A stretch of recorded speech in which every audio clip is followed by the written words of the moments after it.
A successful road trip so far for the Lancaster Barnstormers, but they've moved on, now taking on the Long Island Ducks, the first half Northern Division champions, to start a 4-game series here tonight. Good evening, everyone, from Fairfield Properties Ballpark in Central Islip, out on Long Island, where they escaped the brunt of Hurricane Ida, which came through this region as a tropical storm. But the worst of the weather went to the west of Suffolk County. This ballpark and area was able to survive quite nicely through the wrath of the weather this week, and the Ducks back home to take on the Barnstormers for 4. Tonight, Niall Ball will be taking the hill for the Barnstormers. The last time he threw here, he had somewhat of a magical ball game in that he was Harry Houdini for the entire night. He never retired the first 2 batters of an inning. In fact, the second batter in each of Niall's 7 innings reached base. 5 times he had runners at first and second with 1 out, and all 5 he escaped without giving up a run. He allowed 12 hits in 7 innings that night, but only gave up 1 earned run and came out of here with a big 13-3 victory. The Barnstormers with a 10-run third inning that night a couple of weekends ago behind Niall. So it's a rematch for him against the Ducks. Ball coming in with a 2-3 record and a 4.63 earned run average. Tonight his mound opponent is Scott Harkin, a guy the Barnstormers have not faced, and a guy whose career has been sort of pockmarked all over the map. It's hit and miss here and there, and maybe the best success that he has ever found has been right here on Long Island. He made 3 starts for the Ducks back in the first half of July and went 3-0. He signed in Mexico, only made a couple of starts down there, and he didn't fare very well. He's back in a Ducks uniform tonight, marking the return of right-hander Scott Harkin to Long Island. The Barnstormers tonight will be led off by Caleb Gindel. He will be in right field. Blake Alleman, the second baseman, batting number 2. Alejandro Diaz is in center field, hitting third. Blake Galen is back. The back is better. He is going to be the designated hitter tonight to start off, and he will be batting in the cleanup spot. The first baseman batting 5th is Kelly Dugan. Trayvon Robinson will bat 6th and play left. The catcher is Anderson De La Rosa in the number 7 slot. Jake Hoover at third base batting 8th. Clay Luis Rendon is the shortstop batting in the number 9 spot. Niall Ball on the hill for the Barnstormers. For Long Island tonight, Vladimir Frias is the shortstop leading off. The second baseman batting number 2 is Steve Lombardozzi. Lou Ford is the designated hitter batting in the number 3 slot. L.J. Mazzilli will hit cleanup and play left field. Chris Shaw is the right fielder hitting 5th. Debinson Romero will bat 6th. He has first base chores. The catcher is Hector Sanchez hitting 7th. Daniel Fields in center field will bat 8th. Ty Kelly is the third baseman. He is in the number 9 slot. And right-hander Scott Harkin, a 30-year-old Californian, on the hill for Long Island here this evening. As you can see, it is a beautiful night for baseball here at Fairfield Properties Ballpark. The temperature is only in the low 70s. We have just a few clouds way off in the distance and a breeze blowing in from left field. The ceremonies are getting underway here at Fairfield Properties Ballpark, and once all the introductions are made, we'll send you down to the field for the performance of our national anthem. As we honor the United States of America with the singing of our national anthem. Singing tonight will be Dara Gordon. Oh, say, can you see by the dawn's early light what so proudly we hailed at the twilight's last gleaming, whose broad stripes and bright stars through the perilous fight o'er the ramparts we watched were so gallantly streaming, and the rocket's red glare, the bombs bursting in air, gave proof through the night that our flag was still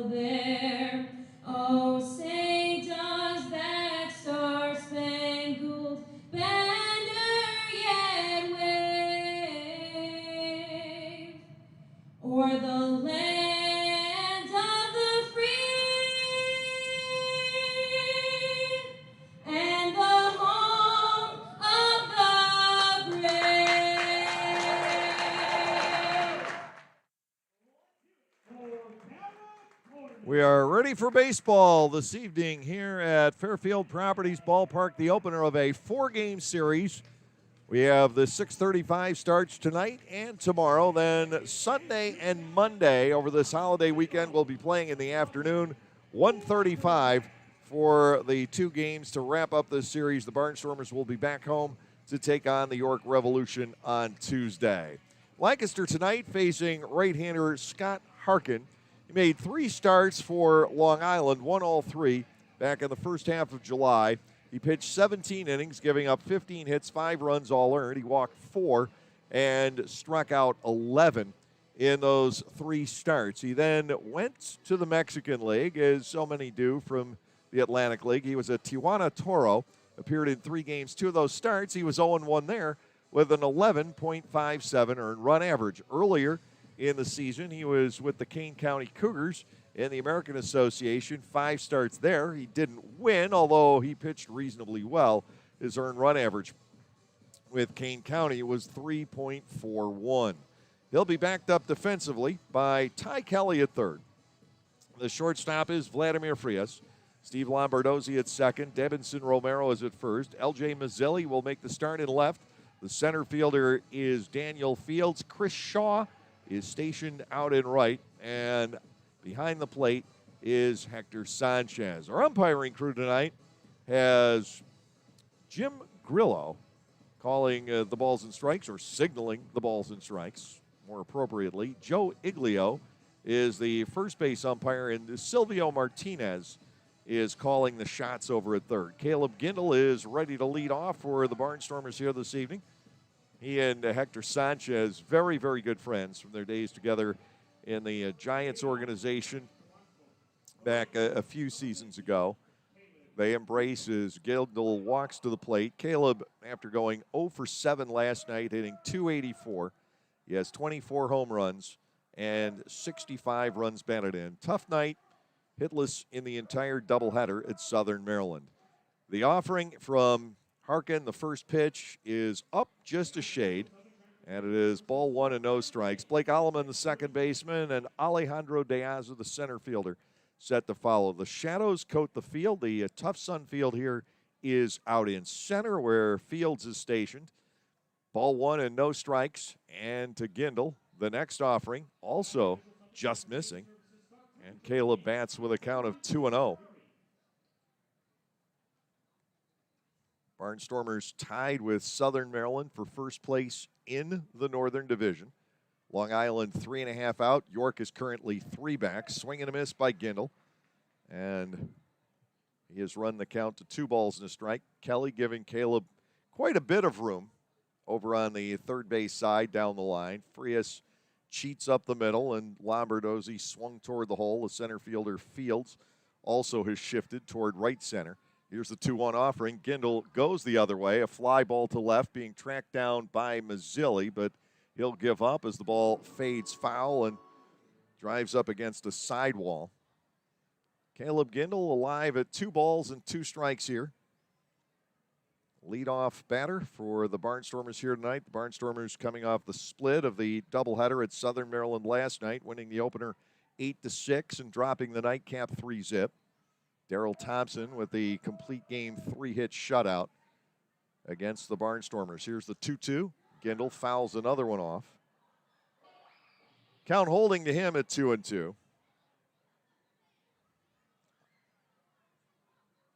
Barnstormers had really mixed results in that doubleheader last night because they were able to swing the bat so well in game 1. And then the door slammed by Thompson in game 2. 2-2 pitch is off the outside corner. Gindel forces a full count here at 3 balls and 2 strikes. So when you look at the overall statistics for the night, they were very average. 1 hot game and 1 cold game. Thompson maybe missed 2 spots the entire night. He was on his A game. 3-2, and to Gindel, swinging that ball is hit pretty well out to right field. Shaw going back, Shaw to the track, reaching up, and he makes the catch. Gindel just not getting quite enough of it. He is retired to open up the ball game. Blake Alleman, the second baseman, will come to the plate. Alleman, with a home run in game 1 last night, was 2 out of 6 in the doubleheader. He had one of the 3 hits against Thompson in the second game. He singled in the first inning. 280 hitter is Allemond with 18 home runs. He has driven in 45. Scott Harkin into the motion, and to Allemond, a strike to the inside corner. It is 0-1 on the Barnstormers' second baseman. Blake Galen back in the lineup tonight for the Barnstormers. Melvin Mercedes is here, and he'll be activated very soon, I think. It may be until we get back home. And then it's decision time for Ross Peoples. Already with the activation of Galen, Augie Silk was placed on the inactive list, which basically means nothing. The inactive list, just a holding tank for a guy you're not going to use for a couple of days, but he'll be around to make his next start. Allemond with a soft bouncer to first, one long hop to Romero. He's retired, 2 up and 2 down. And De Aza will step in. Alejandro also with one of the hits off of Thompson in Game 2 last night and a home run in Game 1. He had 3 hits in the doubleheader, and his average has bounced back up to .313. De Aza is hitting .400 over his last 30 at-bats. 2 outs, nobody on. Top half of the first inning here tonight as the Barnstormers and Long Island Ducks wrestle. Lancaster leads the season series 6-5. The last go-around when they were supposed to play 6 straight days, the Barnstormers took 4 out of 5. One game will be made up on Sunday, September the 12th. Up high for a ball on De Aza, 1-0. Blake Galen, the designated hitter, waits on deck. A lot of room in left center field for De Aza. They have field still swung toward right center.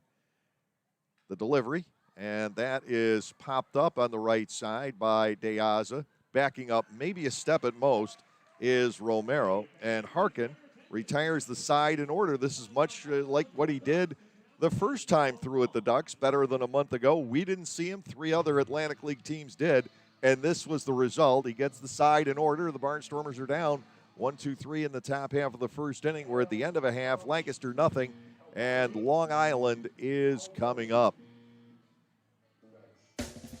Like craft beers? Then the best place to be in Lancaster is Clipper Magazine Stadium.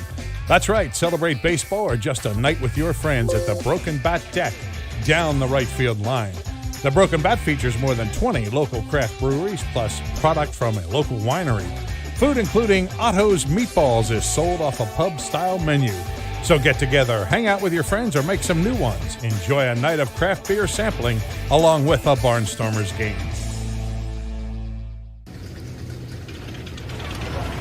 This is the sound of the kind of thrill ride summer was made for. Here's the sound of another one. At the Lexus Golden Opportunity Sales Event, you'll find great deals on our entire line of performance vehicles, including the RCF, LC, and IS. Strap in and then hold on tight. But hurry, the sale ends September 7th. Experience amazing at your Lexus dealer.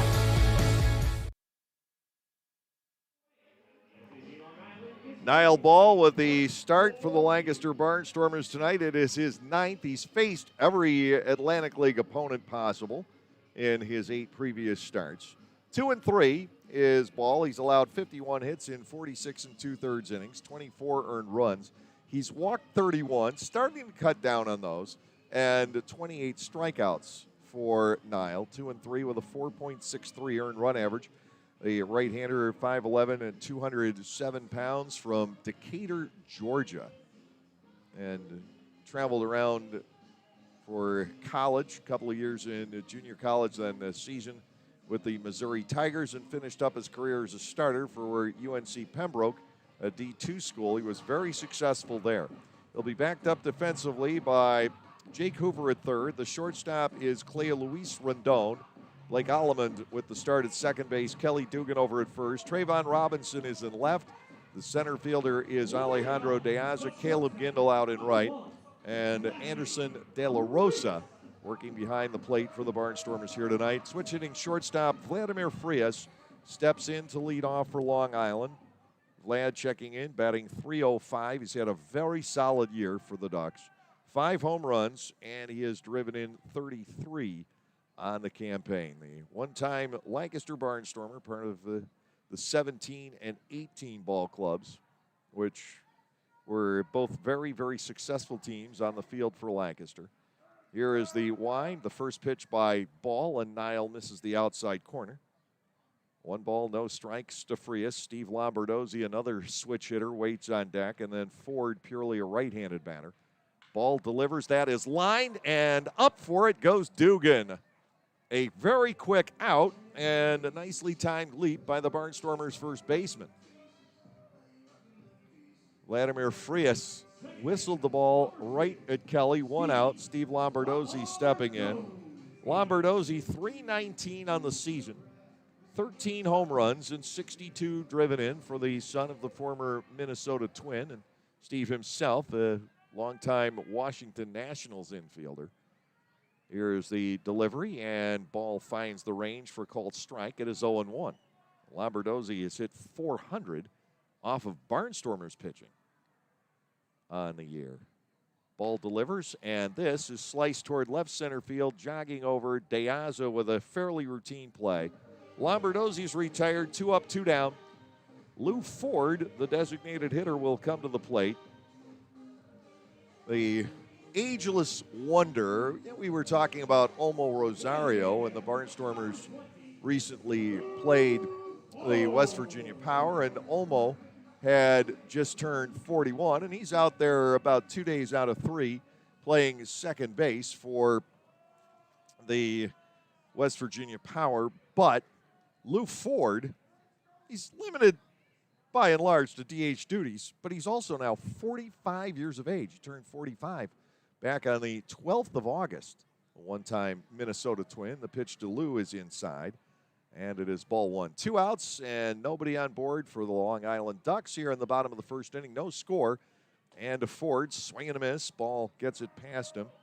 1 ball, 1 strike the count. Nile pitched terrifically a week ago tonight against West Virginia, giving up just 3 hits and 2 runs in 6 innings. He allowed a homer in the first to Alberto Callaspo, and after that was fabulous. The other run came home on a balk. Swing and a miss at a slider. Ball works ahead. The count is 1 ball and 2 strikes on Ford, who is extremely adept still at hitting the ball the other way. He's always been good at it, and I think he's actually gotten better as he's gotten older. Ford bats 1-2, 2 outs, bases empty. Deaza creeps in a bit and toward right center. Here's the 1-2 pitch, outside on the fastball. Nile working to Lou Ford at 2 balls and 2 strikes. Ford has been to the Major League postseason. It's always great when you have guys come through here that have gotten that far in their careers. Slider outside 3-2, and he was in the Major League playoffs when the Barnstormers were in the Atlantic League playoffs right here on Long Island back in 2012. For that heartbreaking finish when the Barnstormers seemed to have that championship in their back pockets. Here is the 3-2. High fly ball to the shortstop. This is Rondon calling for it. He'll put it away. The innings go by in similar fashion. Hard hit the leadoff ball that's caught, and then a couple of routine outs from there. Nothing across for Long Island at the end of 1 here at Fairfield Properties Ballpark. There is no score. We are finally back enjoying Barnstormers baseball. I'm Adam Gocknauer from Gocknauer Appliances and thrilled to be sponsoring Barnstormers baseball yet again. We also wanted to thank all of you for your incredible support for our business during the pandemic. We are so happy to still be here helping you with the best brand names and the best prices of major appliances in the area. Enjoy the game, and we will continue to service you now and into the future. Gocknauer Appliances in East Petersburg and on the web at gocknauers.com.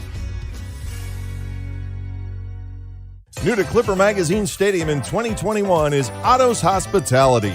Otto's is totally committed to the fan experience, from quality to convenience to safety. And they are committed to Lancaster, using local food purveyors whenever possible.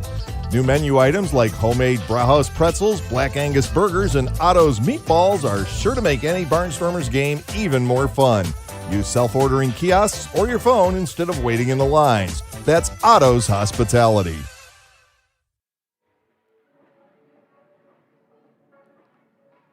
No score. We have yet to see a base runner. Scott Harkin, who is 30 years of age, went to college at Loyola Marymount, and back in 2013 was brought into the Milwaukee organization as a non-drafted free agent, but that was his only season as part of the Brewers farm system. He'll be facing Blake Galen, Kelly Dugan, and Trayvon Robinson, the middle three in the Barnstormers batting order, to step in here in the second inning. Galen, a.k.a. Mr. Barnstormer, is glad to be back. He has not played since he went 3 for 3 against the Ducks back on the 19th of August and sustained some type of back injury at that point. He had hit 2 home runs in that game and now has 13 for the season to go along with a .285 batting average, 55 runs driven in. The designated hitter for manager Ross Peoples here tonight. Lancaster's all-time home run and leader in many other categories, taking a strike to the inside corner. It's 0-1. No score here in the second. The Barnstormers have now been shut down for 9 straight innings. It happens to the best of offenses. The wind, Harkin to the plate, and Galen sees a second strike. Might take a few at-bats for him to get his timing back, since it's been now 15 days since he's actually faced live pitching. 0-2. Galen has played to pull. Frias cheating up the middle. He's got a lot of room in the shortstop hole. If you look at that as the gap between the third baseman and the shortstop. Harkin badly low and away. Not close enough to be tempting at all for Galen. Ball 1 and 2 strikes here. The Shadows have just about started to climb up the outfield walls. In fact, toward the right field line, those Shadows already are on the wall. Swing and a miss at the high fastball. Galen is gone on strikes. Harkin has retired 4 in a row. And here is Kelly Dugan looking to start a new hitting streak after his 16-gamer was snapped in Game 2 last night. He struck out twice and hit a soft looper to the shortstop in his 3 at-bats against Thompson. 1 for 3 for Dugan in Game 1. 1 out, nobody on base. Dugan batting with Robinson on deck. Here's the motion, and to Dugan, a check swing and a foul. Hitters get hot, and you can see it. Every swing is with confidence. Every decision's with confidence. But it always fades. Something disrupts the timing, and you can kind of start to see it happen with Kelly over the past couple of games, that it wasn't the groove that he had been in for about 10 or so of those games. Breaking ball is good from Harkin. He snaps the curveball in there. It's 0-2. The Barnstormers are facing another very tough right-hander here tonight. The mystery is why Scott Harkin is so good here at Long Island. And, well, his career has been certainly spotty otherwise. In the dirt, outside and low, ball 1 and 2 strikes, but he pitches brilliantly. All his starts earlier in the Atlantic League were in this ballpark, and he has just been sensational here. 1 ball, 2 strikes to Dugan. Robinson waits in the on-deck circle. Trayvon's average back on the upswing. He's come back to life left-handed. 1-2 is up there. And Dugan faces Harkin at 2 balls and 2 strikes now. And you can see it when hitters start to turn it around the other way. We're watching it with Trayvon. The confidence is coming back. The swing is coming back. Making some better decisions at the plate. All part of the ebb and flow of the season. 2-2 to Dugan, and the pitch, and on the hands and foul to the screen. He continues with the level count here. Barnstormers home against York and Long Island next weekend. Only 6 games left against the Southern Division. It's pretty much the 3 Northern Division foes from here on out. And the second half very much undecided. You need to win every game you can get your greedy little hands on right now. Foul ball back. And we've talked about how it looked like it could be a two-team dogfight between the Blue Crabs and the Barnstormers down to the wire, but York is back. Carlos Franco just came back from the Mexican League. He is deadly. York is restacked, and they could make a run at it also. Just fouled off by Dugan. He stays in, 2 balls and 2 strikes. Long Island won the first half, so they really don't have anything to play for. That's something that's been discussed around the Atlantic League for a number of years now, is to give some kind of reward to the first half champion for winning both halves. And it still doesn't exist. Nobody can figure out exactly what would be fair. Dugan swings and misses. The pitch gets away from Sanchez, who has to make an off-balance throw to first. It's there in time. Dugan strikes out. That is 2 in a row for Scott Harkin. Trayvon Robinson coming to the plate. 240 hitter is Trayvon, with 8 home runs and 42 driven in. He has been, of course, with the Barnstormers 2016, joining us there, and that was kind of an off year for the Lancaster franchise.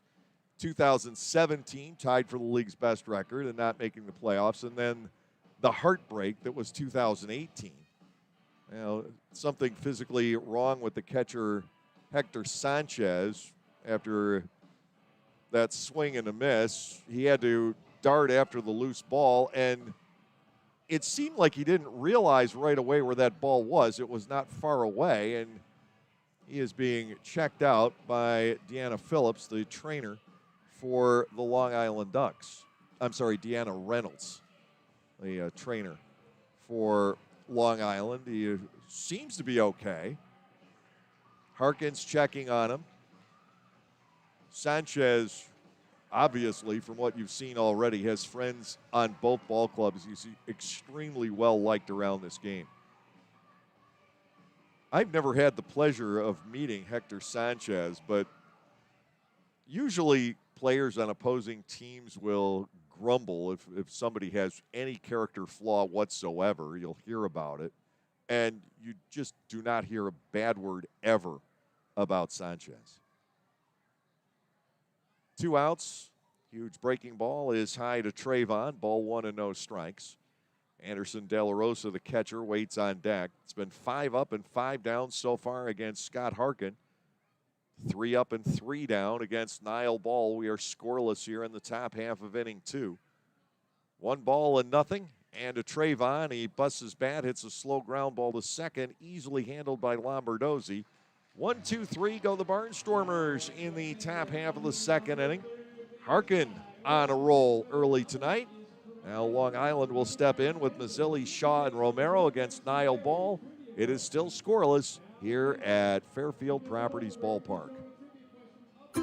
At Clipper Magazine Stadium, we have hot dogs and popcorn, peanuts, soda, and nachos. But what if, say, you are only 3 months old and mom wants to have a night out and watch the Barnstormers? Well, thanks to May Grant Obstetrics and Gynecology, the littlest of Stormer fans now have a place to go for dinner during the game. Tots can take mom to the Little Sluggers dugout behind Section 13 at the stadium for a comfortable private feeding experience. A brightly painted room with comfortable furniture and TVs tuned to the game, it is the perfect spot for baby and mom during a night at the ballpark. This is the sound of someone getting the most out of a summer day. So is this. Because for some, summer days were made for adventure. At the Lexus Golden Opportunity Sales Event, you'll find great deals on our entire line of leading-edge hybrids, each with the power and range to help you get the most out of your summer. But hurry, the sale ends September 7th.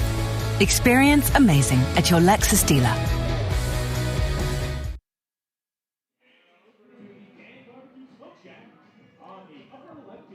Niall Ball takes the game into the bottom half of the second inning for the Barnstormers, facing L.J. Mazzilli to get it started. Mazzilli has had such a solid year here, not swinging the bat for a tremendous amount of power necessarily. He has 14 extra base hits, which is low for a cleanup hitter that has been involved in virtually the entire season, but he's batting .332 on the campaign and still driving in the runs. He's knocked in 47. This is not a big bopping team here on Long Island. It is a team that manufactures runs extremely well and hits pretty well in key situations, that last effort against Niall Ball notwithstanding. Mazzilli to get things underway here in the batting race at the moment. Mazzilli is just out of the top 10 and realistically tied with Ruby Silva for the number 10 spot. The Barnstormers only have Kelly Dugan on the leaderboard. Coming into tonight, he was 8th. Ball offers and misses inside and low to Mazzilli. It is 1-0. Mazzilli also, like Lombardozzi's, had a very good year against the Barnstormers. In fact, more than a third of his runs batted in have come against Lancaster. That includes a grand slam off of Gabriel Moya in that crazy 18-13 game, the Sunday afternoon, our first trip here back in June. 2 balls and no strikes. The count to Mazzilli. Ball will deliver, and he misses away. It's 3-0. We mentioned that Niall has cut down on the bases on balls in 17 2/3 innings his last 3 starts. He's given up 9. He'll deliver a strike here to Mazzilli. 3-1 the count. And in 2 of those starts, he only walked 2. At Long Island here on the 13th of August, 2 7 innings. Last time out, 2 6. High fly ball off the bat of Mazzilli to the right side, and Gindel fades back to make the catch. So for Ball, it is 4 up and 4 down. Chris Shaw, the right fielder, will come to the plate. He's batting only .167 with 3 doubles and a couple of runs batted in. The Ducks are waiting for Shaw to begin to light it up here.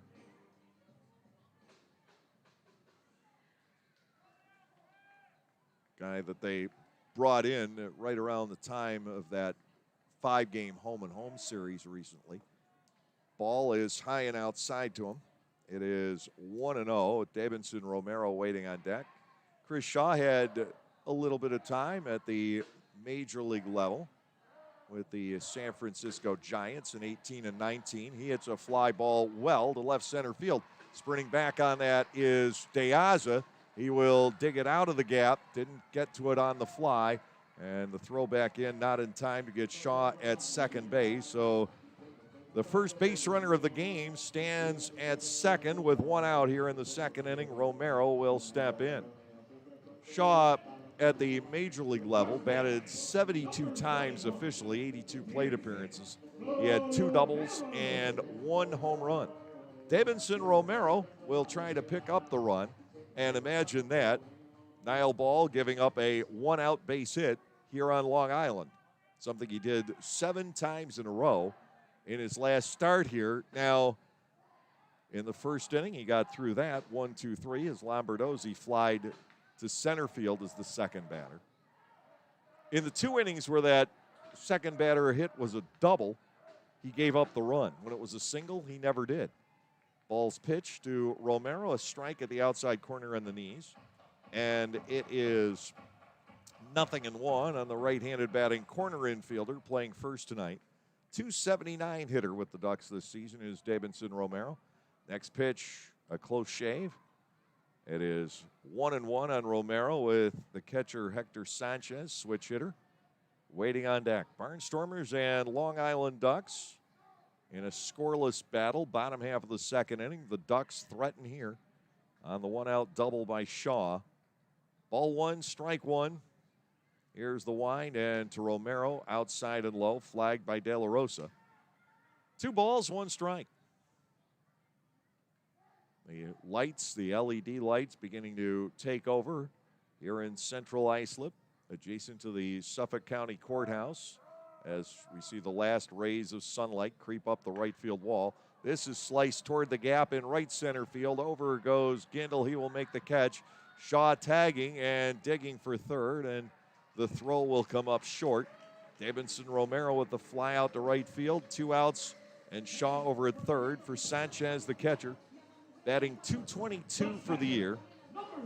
He has 8 home runs, and he has driven in 36 on the season.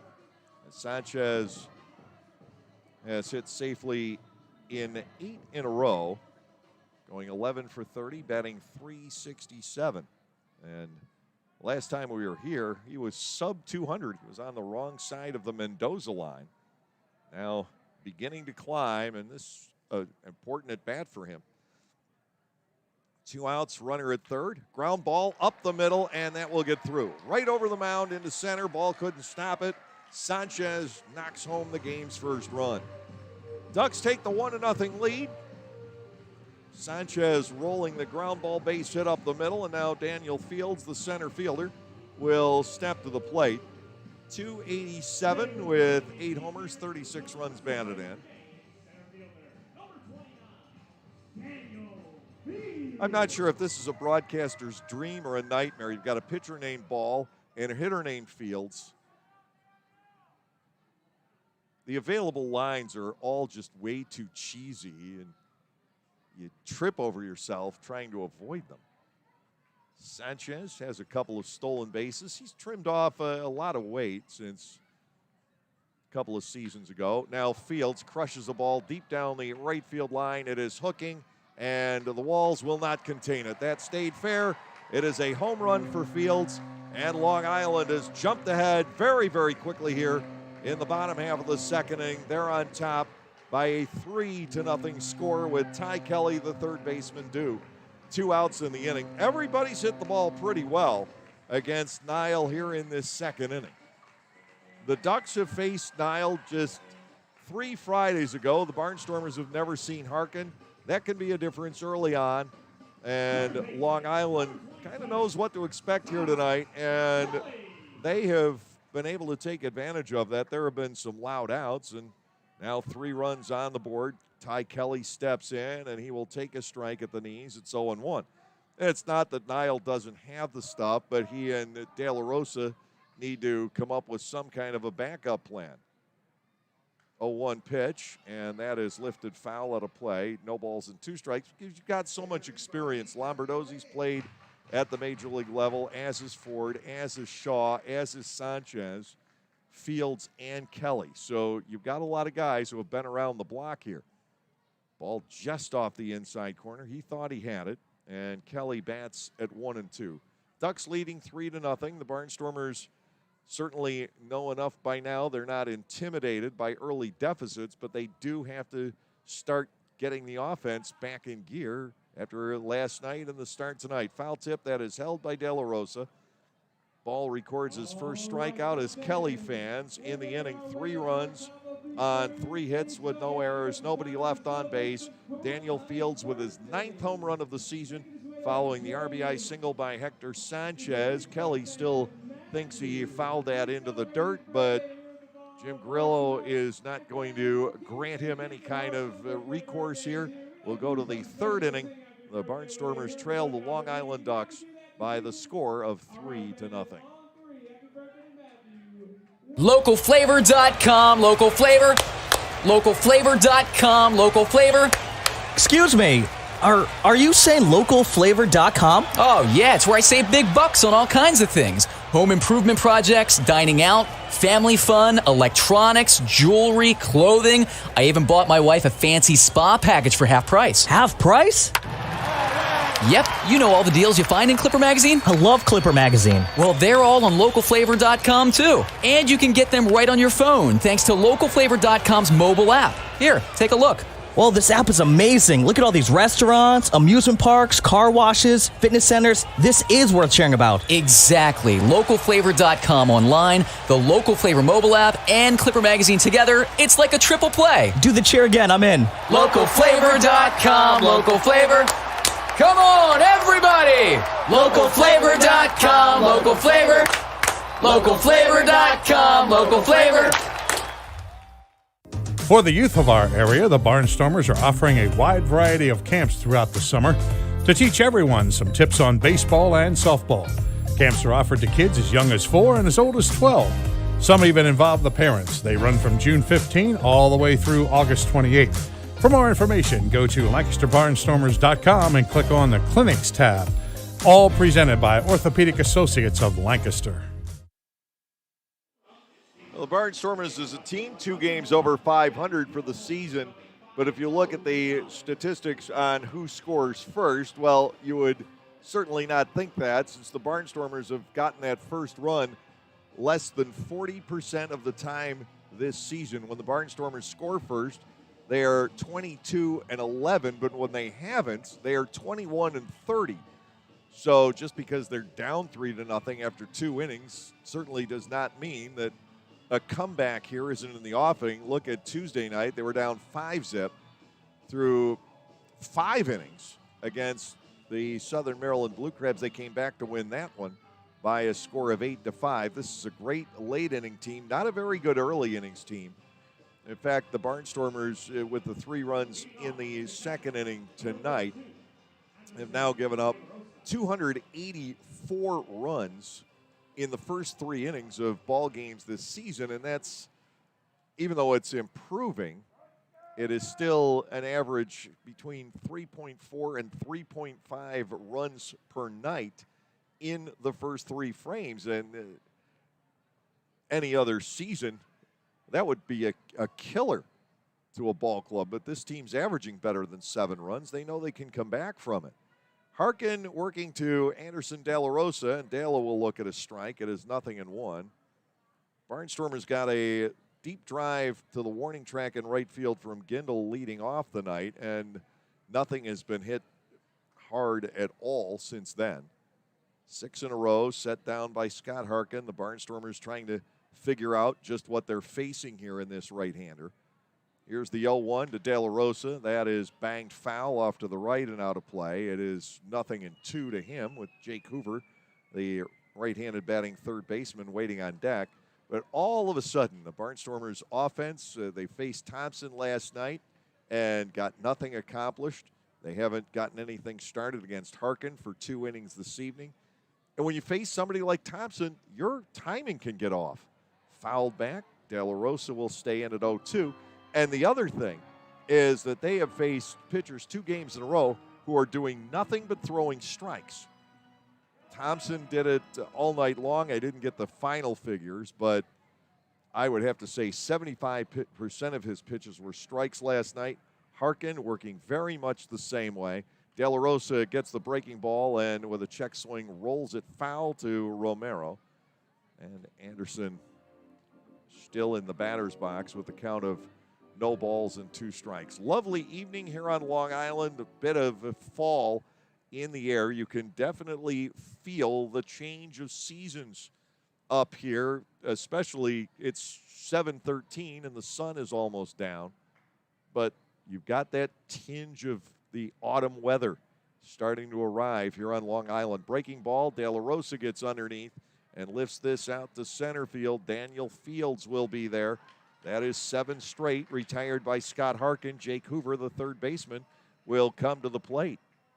You could feel it upstairs. We had to do the twice weekly COVID testing in the suites up here at Fairfield Properties Ballpark today, and you sit on the balcony waiting for your results, and there was a bit of a chill to the north wind. It was a lovely day. The temperature was in the 70s, but you could feel it. You could start to feel that fall weather moving in.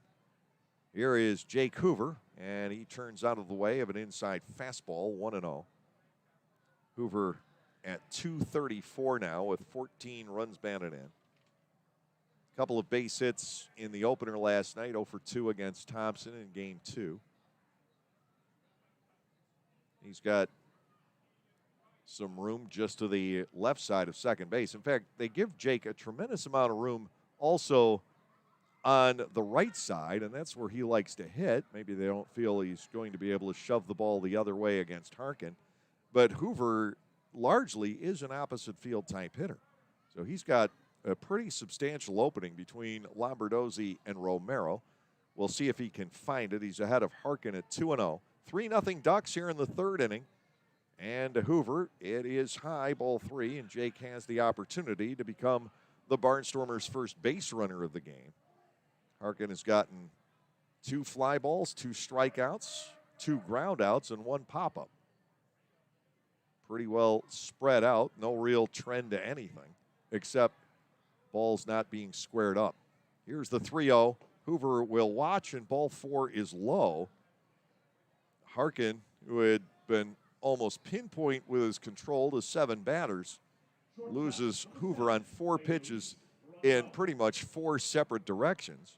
It brings on Cleo Luis Rendon, the shortstop, at 254 with 5 home runs, 40 runs batted in. His RBI total has been stuck for a while. He has not knocked in a run since the 22nd when he had a ribby against West Virginia in the 5-4 loss. That was the game-tying RBI in the 9th inning. Hoover stays put, bouncer towards second. That is fielded by by Lombardozzi to Frias, and on to Romero. A very quick double play. On 1 pitch, the walk is erased. No runs, no hits, no errors, nobody left. Lombardozzi did a terrific job charging that play and making the backhanded feed. If it hops once more, they probably don't turn 2 on it. He gets Harkin and the Ducks out of the inning. We'll go to the bottom half of the 3rd. It is the Long Island Ducks 3 and the Lancaster Barnstormers nothing. You can enjoy a night at the ballpark and help out the United Way of Lancaster County. All you have to do is spend 3 hours as an usher during a Barnstormers home game, and the ball club will donate $20 in your name to the United Way program of your choice. Be a friendly face, have fun, and raise money for your favorite local charity. To sign up, go to the LancasterBarnstormers.com website and head to the community link, and we'll see you at the ballpark. This is the sound of someone looking out for the safety of a loved one. Come here, honey. Let's get you buckled up. And this is the sound of a Lexus looking out for someone else on the road. At the Lexus Golden Opportunity Sales Event, you'll find great deals on our full line of vehicles, each with our advanced standard safety technology. But hurry, the sale ends September 7th. Experience amazing at your Lexus dealer. Pre-collision system with pedestrian detection is not a substitute for safe and attentive driving practices. See owner's manual for additional limitations and details.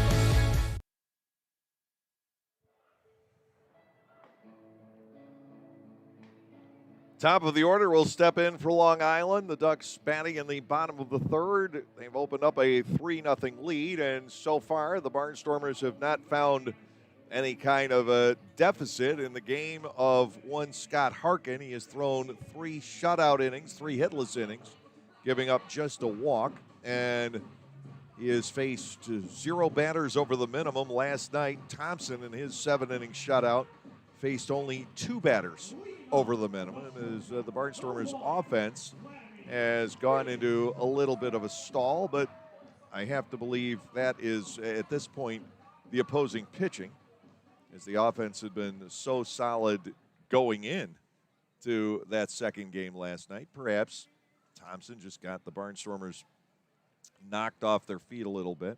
That is what he can do.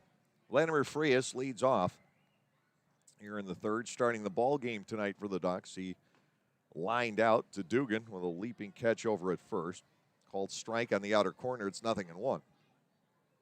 The Barnstormers and the Ducks didn't exactly get together on the wardrobe front tonight. Both teams are wearing black jerseys, but they're easily distinguishable from one another. Ground ball, second base. Alleman loses the handle for a split second, comes up and throws. Still getting Frias. Out recorded 4-3. And with 1 down, here is Steve Lombardozzi, who flied out his first time up. It happened in a blink, it seemed, in the bottom of the 2nd inning. Ball had gotten it to 2 outs with the runner at 3rd. Sanchez grounded the single up the middle, and Fields early in the count hit the drive down the right field line. It stayed fair. It began to curl toward the pole, but didn't go all the way there. Ball 1 to Lombardozzi is low. 1 ball, no strikes. And Long Island put the 3 runs on the scoreboard, and Harkin won't give anything back. Outside for ball 2. Lombardozzi with the 2-0 count. Lou Ford, the elder statesman, on deck. He is not coaching third base tonight because he's playing. Fly ball center field. This will be easy for De Aza. Second time in a row that Lombardozzi has posted an F8, if you will, on the scorecard. And with 2 outs, it'll be Ford stepping in. So in his absence from coaching third base, the pitching coach, Darren Downs, takes over at that spot. Wally runs everything out of the dugout. Wally Backman, the manager of the Long Island Ducks. You know, it's funny, Wally has a little bit of a tempestuous reputation around the game, but when you meet him, he's a very just congenial fellow. Ball is outside and low, 1-0. And he has done a very nice job here on Long Island. He won the championship with the Ducks in 2019. Breaking ball is inside, 2-0 the count, and he's got them in the playoffs again this year. 2 balls and no strikes to Ford. Ball peers in, gets the sign, and he works down and away. Ford a big advantage in the count now at 3-0. The Barnstormers will get the top of the order up, and the next couple of innings are going to be key to this ball game as the Lancaster hitters get the second look at Harkin. Called strike 3-1. And that could mean all the difference in the world if they can figure out what he's doing. They've seen his stuff once. They're all very good hitters. Lined down the left side by Ford and just foul. Ball was hit toward the label of the bat. He pulled it around and just couldn't keep it inside the lines. Ball to Ford, 3 balls, 2 strikes, 2 outs and nobody on in the third inning. The top portion of the Long Island batting order has given Nile very little trouble here in the first third of tonight's game. 3 balls, 2 strikes with 2 outs. Big time of year for sports. Baseball begins to wind down. Football is kicking in. Fouled at the plate, 3-2. Before you know it, the NBA and NHL seasons will be starting up. The PGA Tour Championship being contested this weekend. So plenty going on in the sports world. Here is the payoff for it, a chopper toward third and foul, and Downs makes the stop. We will not see Darren on the hill at all this weekend, at least not as a starter. The Barnstormers are facing 4 right-handers over the course of this series, getting Harkin tonight. Anderson De Leon will be making the start tomorrow. Brendan Feldman on Sunday and Joe Iorio on Monday. Swung on and missed. Ford is retired. Ball strikes out his second. And Long Island is retired 1-2-3 in the third inning here tonight.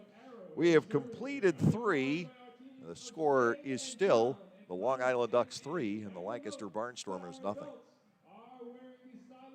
Hey, $2 bill here, aka the rare one. Problem is, I'm so rare, people just saved me. But thanks to the new Cash Vibe with Quick Cash from the PA Lottery, I'm back in business. For just $2, you can get bigger jackpots starting at $150,000. Plus Quick Cash, a chance to instantly win $2 or $6. Haha, it's good to be wanted. Play Cash 5 with Quick Cash from the Pennsylvania Lottery. Must be 18 or older. Please play responsibly. Benefits older Pennsylvanians every day. When everyone has a different craving, Wegmans Meals to Go has it all. All right now, all in one delivery. Pizza with the kids' favorite toppings. A delicious sub made the way you love. Fresh sushi for the whole group, and so much more. It's how busy people get busy eating the meals they love. Order on the Meals to Go app or at mealstogo.com to make everyone happy. Wegmans Meals to Go. All your favorite meals, all in one delivery.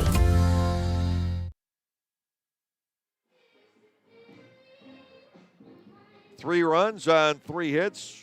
No errors, nobody left on for Long Island. The Barnstormers, no runs, no hits, no errors, nobody left on base. Scott Harkin has mastered Lancaster over the first 3 innings. He's throwing an assortment of pitches for strikes.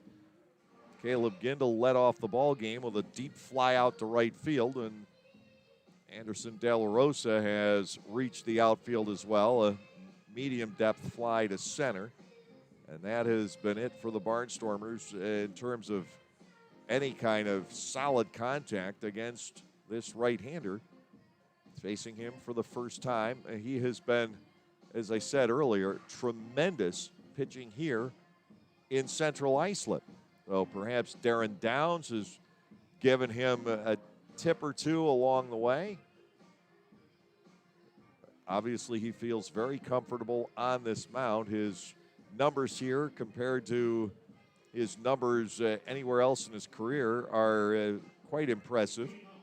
Now he faces Gindel, Allemond, and De Aza the second time. This, I think, is the key to the ball game. What the Barnstormers do here in the 4th and 5th inning. Do they start to get to Harkin now that they've seen him once, or does he have enough to baffle the Barnstormers hitters a second time through?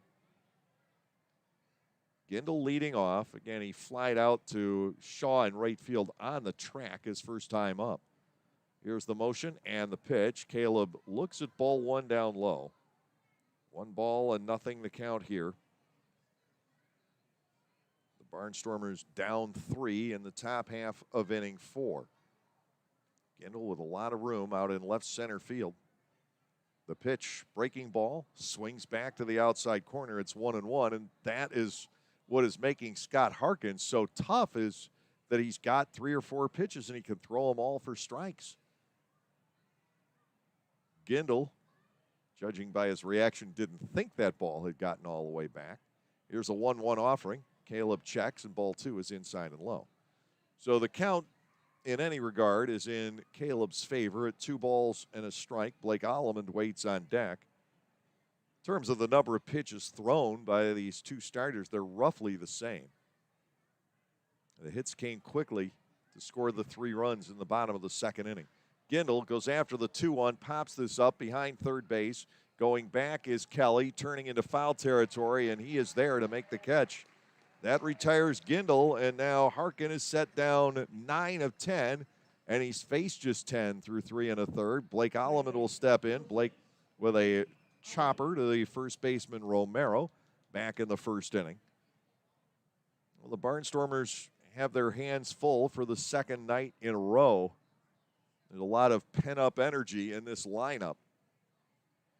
A lineup that's produced 7.2 runs per game on the season, but stymied by Thompson last night. Harkin doing it here. Routine fly out the left, and this will be easy for Mazzilli. Allemond is retired. It's 2 up and 2 down. That brings on De Aza, who popped up to the first baseman his first go-around. Harkin moving the ball around in the zone. You see the reaction. Balls hit off the end of the bat. Balls hit off the label, and the Barnstormers seem to be getting underneath just about everything. 2 outs with the bases empty in the top half of the 4th. 3-0 Long Island. And here is De Aza trying to break the spell. Alejandro has hit very well on the season against this Long Island ball club. 19 hits in 41 trips. He'll take an offering down low at his ball 1 and no strikes. That breaks down to a .463 average against this Long Island team. 1 ball, no strikes on De Aza. 2 outs, nobody aboard in the 4th inning. Here's the motion and the pitch. Curveball is there. De Aza wanted no part of it. He appeared to be taking just about anything that Harkin was going to throw. So it's a ball and a strike. Galen on deck should De Aza reach.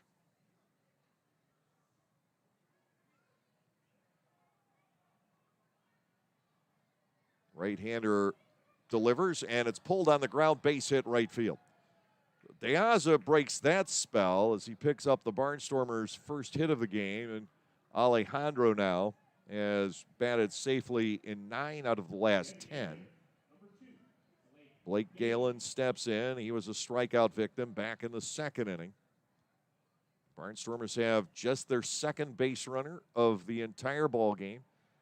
They still have not gotten a runner to second base now for the last 11 2/3 innings. They hit a home run in the sixth inning of game one last night, Alleman with that, and had a single and a walk afterwards.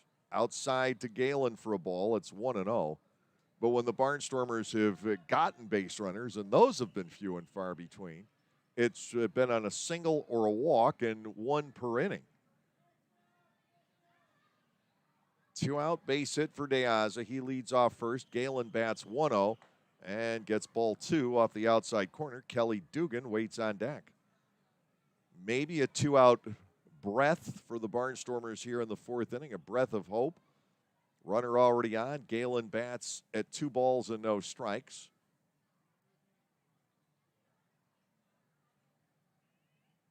Good to see him back with this ball club. Strike on the outside corner. It is 2-1. If you want to know what the Barnstormers might have been missing in 2019, they did have Gindel, but they did not have Robinson. They did not have Galen. Get all 3 here, and it's a much better year. 2-1. Blake looks at a second strike. It's 2-2. Harkins seems to have him confused, and once the right-hander got Galen to 2 strikes back in the second inning, he put him away with a high fastball. We'll see if Sanchez and Harkin decide to go back there. De Aza, the runner at first with 2 men gone. Harkin comes to the set, and a Galen 2-2 offering is banged foul to the left. The count will continue. 2 balls, 2 strikes to Blake Galen.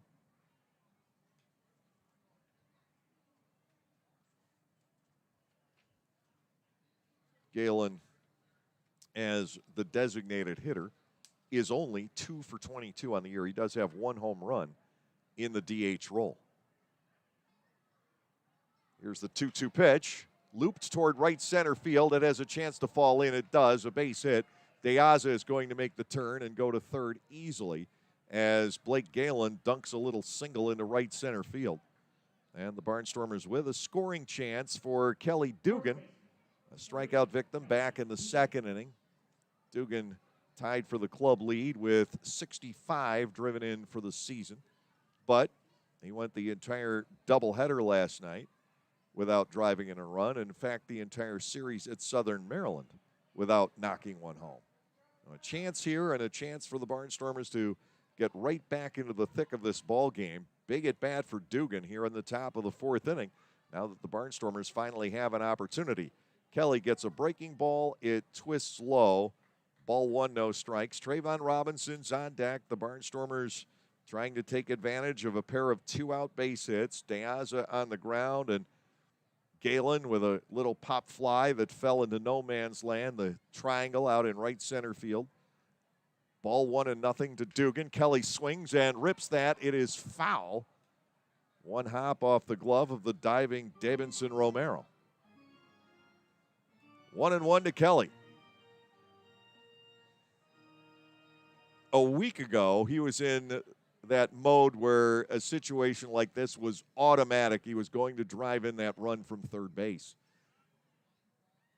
But that is, when we talk about the ebb and flow of a season, nobody stays on that much of a high for a long period of time. It's great when you're there. And the great hitters have more of those highs than the mediocre hitters. Here's a 1-1 pitch taken high. Sanchez looking to throw behind De Aza, but Ty Kelly was too far off the bag to cover. 2 balls, 1 strike to Dugan. Barnstormers down 3 here in the top half of the fourth inning. You'd like to get at least 1 back. Here's the 2-1. Dugan gets that breaking ball. This one is on the inside corner. That pitch from Harkin is terrific, and he's throwing it predominantly for strikes, or at least enough for strikes that you have to worry about it. 2-2. Runners lead off the corners. Here's the set, and Dugan breaking ball again, this time inside and low. Kelly read it and kept the bat in check. The count is full, giving Galen freedom over at first.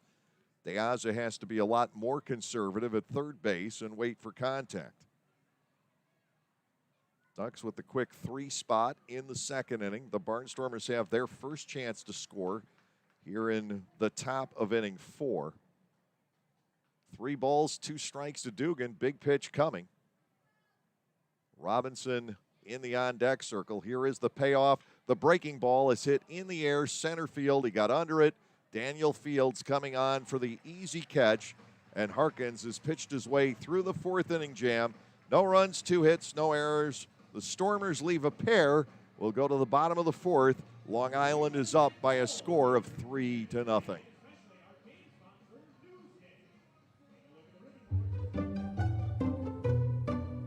Bummer, the Barnstormers are on the road and you're looking for something to do. Clipper Magazine Stadium still has the answer for family fun. The summer movie series returns, presented by Lidl Supermarkets on selected nights throughout the summer season. Bring the kids out to the ballpark for family-friendly movies. For just $6.50 per person, you get to sit on the outfield grass and enjoy a film on the big screen in left center field.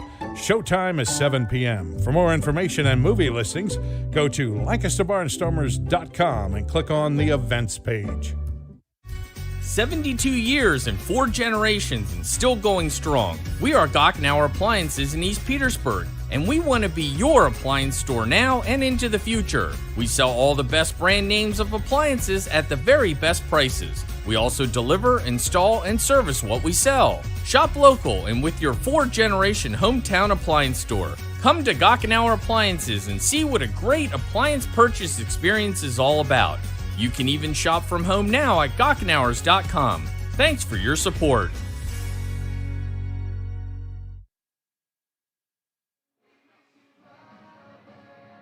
Bottom half of the 4th inning, Mazzilli, Shaw, and Romero are the scheduled hitters for the Long Island Ducks. Situation apparently is improving at TD Bank Ballpark in Somerset, but they still have not, from what I understand, been able to assess the damage in the clubhouse and office areas at TD Bank Ballpark, which are at ground level. The field was under feet of water.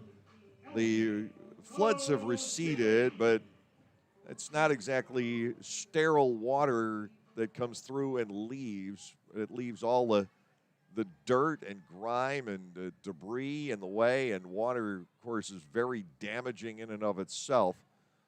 And if it got in to the clubhouses and the front offices, there is going to be a tremendous amount of cleanup that needs to be done. A ball is low to L.J. Mazzilli. It is 1-0. Niall ball deals. It's wrapped to third, snapped up by Hoover to the backhand, and he will gun down Mazzilli. What a smooth glove possessed by Jake Hoover. One retired, and Chris Shaw coming to the plate. Shaw got the 3-run inning underway with a double to left center field. So how odd is this, contrasting this start to the one that Niall had here 3 weeks ago? First of all, he was supported by 10 runs in the 3rd inning, has gotten nothing of the sort here tonight, but also in that game on the 13th, he was in trouble every inning, and they just couldn't break through against him. Tonight, he's been in trouble once. Long Island scored 3 runs. A strike to Shaw on the inside part of the plate. 1 out, nobody on. Niall has retired 5 straight since the Fields homer. He is inside, and it is 1-1 on Chris Shaw. Debinson Romero is on deck. Niall ready to go. The pitch off the inside edge. Shaw gains the advantage, 2-1. Southern Maryland taking on York tonight as they open the 4-game weekend series, and that is in York. And the reason I know that, and the reason I can remember that, is the way this schedule is set up this season. Because Any team that has been home for a 4-game series is home for all of them. High pop fly. This near the second base bag. Rendon signaling for it. As long as he doesn't trip over the bag, he's all right, and he doesn't. So Shaw is gone, 2 outs, and Romero will step in.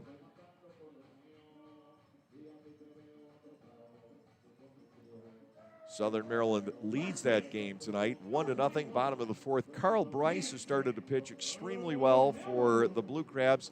Austin Nicely has been superb all along for York. Somehow, he's only 5-8. He's second in the league in ERA. Elsewhere, Lexington leads Gastonia 5-1. Oh, good heavens. If they have a repeat of last weekend, the numbers will go crazy. Breaking ball is outside. That was the series where 94 runs were scored in 3 games when they got together. West Virginia leads High Point 1-0, top 3. That is a big series for the Power. High Point would love to be able to extend the lead in the Southern Division. West Virginia will look to use this series to overtake the Rockers in the Southern Division standings. High Point leads by 2.5 entering play tonight with Gastonia 4 out. Ground ball shortstop. Behind it is Rendon, and an easy play. Romero not even halfway down the line before he's retired. 9-pitch inning for Niall Ball. This is so reminiscent of DeSabatino against Thompson last night. The score is the same. We go to the 5th inning. It is 3-0 in favor of Long Island. Localflavor.com, local flavor. Localflavor.com, local flavor. Excuse me. Are you saying localflavor.com? Oh, yeah, it's where I save big bucks on all kinds of things. Home improvement projects, dining out, family fun, electronics, jewelry, clothing. I even bought my wife a fancy spa package for half price. Half price? Yep, you know all the deals you find in Clipper Magazine. I love Clipper Magazine. Well, they're all on localflavor.com too. And you can get them right on your phone thanks to localflavor.com's mobile app. Here, take a look. Well, this app is amazing. Look at all these restaurants, amusement parks, car washes, fitness centers. This is worth sharing about. Exactly. Localflavor.com online, the Local Flavor mobile app, and Clipper Magazine together. It's like a triple play. Do the cheer again. I'm in. Localflavor.com, local flavor. Come on, everybody! Localflavor.com, local flavor. Localflavor.com, local flavor.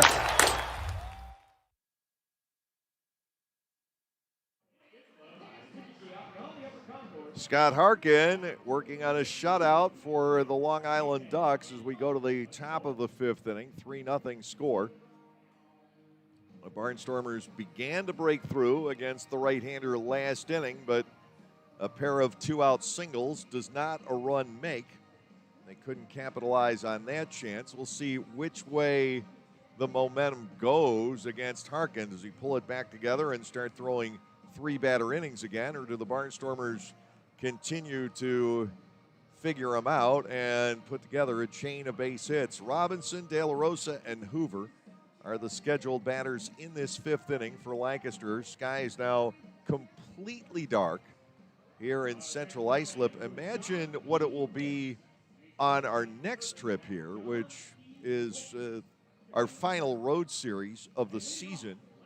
Will be our last visit here to Central Islip, and that's coming up in another few weeks. The Barnstormers, of course, home all next week with York and the Ducks coming in, and then a lengthy road trip that will take the Barnstormers to York, Southern Maryland, and High Point.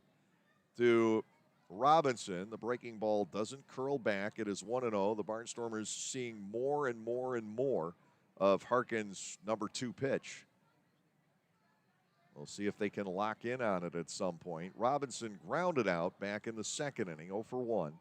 The 1-0 pitch, Trayvon shortens the bunt, and the pitch is delivered and a strike. I think, as he squared around, he might have nicked that foul. It is 1-1 to Robinson. The pitch was errant. It was in the dirt in the inside batter's box. Robinson will step back in at a ball and a strike. Scott Harkin has given up 2 singles, a walk. He has struck out 2. Just 3 base runners for both sides, but a lot more effect of the base runners for Long Island. Chopped back to the hill. Robinson is retired easily. 1 out here in the 5th inning, and De La Rosa will come to the plate. So this now the last 12 innings, not including this one, the Barnstormers have not had an extra base hit. They have gotten 1 man as far as third base. They've drawn only 1 walk in that time. And I think they're just facing very good pitching and the type of pitching that is effective against this Lancaster ball club, and that is a lot of off-speed stuff. We saw that with Eric Sikula of West Virginia beating the Barnstormers twice. The De La Rosa stands in. He flied to center his first trip. Harkin will come to the plate. The fastball zeroes in on the zone. It's 0-1. The Barnstormers still haven't put together any kind of a significant attack here in the first half of this ball game. 1 out, bases empty. De La Rosa stands in at 0-1. Harkin ready to go. The pitch is popped up on the right side. Going back is Lombardozzi. Shaw will call him off. The right fielder makes the catch. 2 up and 2 down in the 5th. The batter is Hoover, who drew a 4-pitch walk back in the 3rd inning. That was an oasis in the middle of the desert in the first 3 2/3 innings against Harkin. And then it was not really an oasis. It was a mirage, quickly discovered as Rendon grounded into a double play to follow. 2 outs with the bases cleared, top of the 5th, and the 3-run second still holding for the Long Island Ducks. Harkin has simply mesmerized the Barnstormers. To Hoover, it is a ball and a 1-0 count. So 5 pitches in a row to the Barnstormer third baseman out of the zone here tonight. 1 ball and nothing. Hoover is 4 out of 17 in the season series. He has knocked in 4 runs. Strike to the outer edge. It's 1-1. Harkin, just like Thompson last night, it's like we're watching a repeat here. Not throwing hard, but everything is right on a dime. For the most part, the walk to Hoover back in the 3rd inning, pretty much the exception, but he's living on the corners and at the edges of the zone with all kinds of different pitches. Ball 2 is low to Jake. 2 balls and a strike. The Barnstormers are just completely and utterly off balance. Hoover bats 2-1. Rendon is the on-deck batter. Jake, again, just trying to get something ignited. Here comes the 2-1. It is barely low, 3 balls and a strike. So what is it about Hoover? You've got all these guys with very impressive, scary numbers in the Barnstormers lineup. And here is the young third baseman, phenomenal with the glove, but not a staggering hitter. And he's having trouble throwing strikes to him. Foul ball back. 3-2 now. Full count on Jake Hoover. Scott Harkin has been in control all night. Niall Ball had the 1 4-batter stretch where Long Island got to him in the 2nd inning, and right now that looks very, very costly here tonight. Ball, since then, has retired 7 consecutive batters. Payoff pitch is due to Hoover. 3-2 is popped up foul. Jake continuing to fight. It's not that Harkin has piled up a lot of strikeouts in this game. He got Galen and Dugan back-to-back in the 2nd. That has been it. But the Barnstormers are mishitting everything. Even the 2 singles were not all that well struck. A seeing-eye base hit and a blooper. 3-2, and Hoover requests time and gets it from Jim Grillo.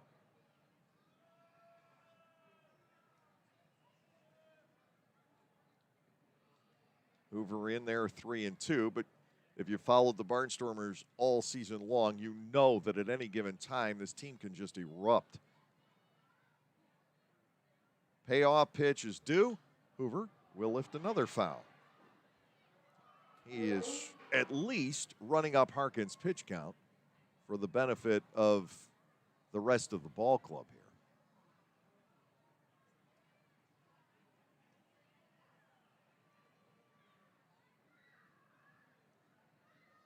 "68 pitches so far for Harkin.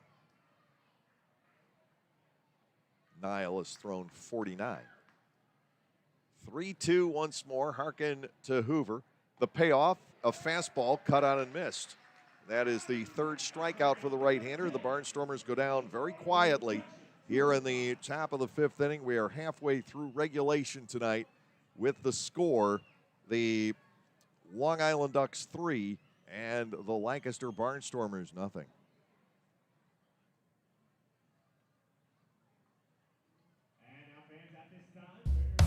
When everyone has a different craving, Wegmans Meals to Go has it all. All right now, all in one delivery. Pizza with the kids' favorite toppings. A delicious sub made the way you love. Fresh sushi for the whole group, and so much more. It's how busy people get busy eating the meals they love. Order on the Meals to Go app or at mealstogo.com to make everyone happy. Wegmans Meals to Go. All your favorite meals, all in one delivery. Like craft beers? Then the best place to be in Lancaster is Clipper Magazine Stadium.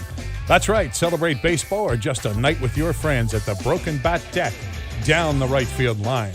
The Broken Bat features more than 20 local craft breweries plus product from a local winery. Food including Otto's Meatballs is sold off a pub-style menu. So get together, hang out with your friends, or make some new ones. Enjoy a night of craft beer sampling along with a Barnstormers game.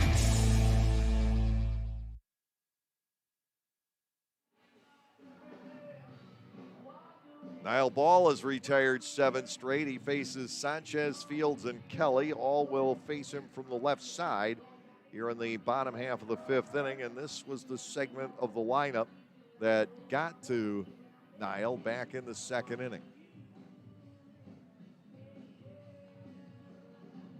Right-hander from Decatur, Georgia, the Eagle Scout back in his younger days. Very congenial fellow, great conversationalist. We were talking earlier today. He had the hardest time finding it on his phone and brought it up eventually. I hadn't seen this, but it was in that crazy 94-run Lexington Gastonia series last weekend, the 26-12 game won by Lexington on Sunday. The Brandon Phillips bat flip. Oh, my. Glad he didn't do that to Don Drysdale or Bob Gibson back in the day. Ball 1-0, probably some 24-year-old kid with Gastonia. Ground ball right side, and that gets cleanly through. Sanchez with his second straight ground ball base hit in this game. The first one drove in a run. Here he leads off the fifth with a single to right. Now, if you're into bat flips, and that's part of your reason you enjoy watching baseball, is to see this added drama. I think it all started with Mark Gastineau and Sachs back in whenever the 70s or whenever that was. Just the celebratory drama. The bat flip by Brandon Phillips would get a 10 out of 10 from the French judge at the Olympics. I mean, it was a bat flip to end all bat flips. Ball is outside to Daniel Fields, 1-0. It's actually worth watching, and I'd love to hear your thoughts. Is that a good thing? Is it entertaining? Is it part of the game now, or is it offensive? Ground ball pulled foul, 1-1, and I've got mixed feelings. Sometimes I think old school, and man, what would Bob Gibson, Nolan Ryan, Don Drysdale do with something like that? And sometimes I think, well, as we're going into the future, times have changed. What people used to find offensive can now be deemed as part of the entertainment package. Ball 2 is inside, 2 balls and a strike, and I really kind of waver back and forth on it. 2-1 on Hector Sanchez. Or Daniel Fields, rather. Hector Sanchez, I'm looking at him. He's the runner at first, held by Dugan. The pitch, swing and a miss. And a 2-ball and 2-strike count.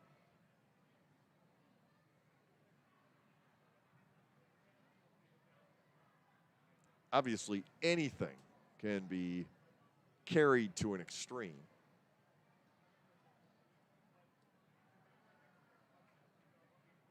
Fields with the 2-run homer.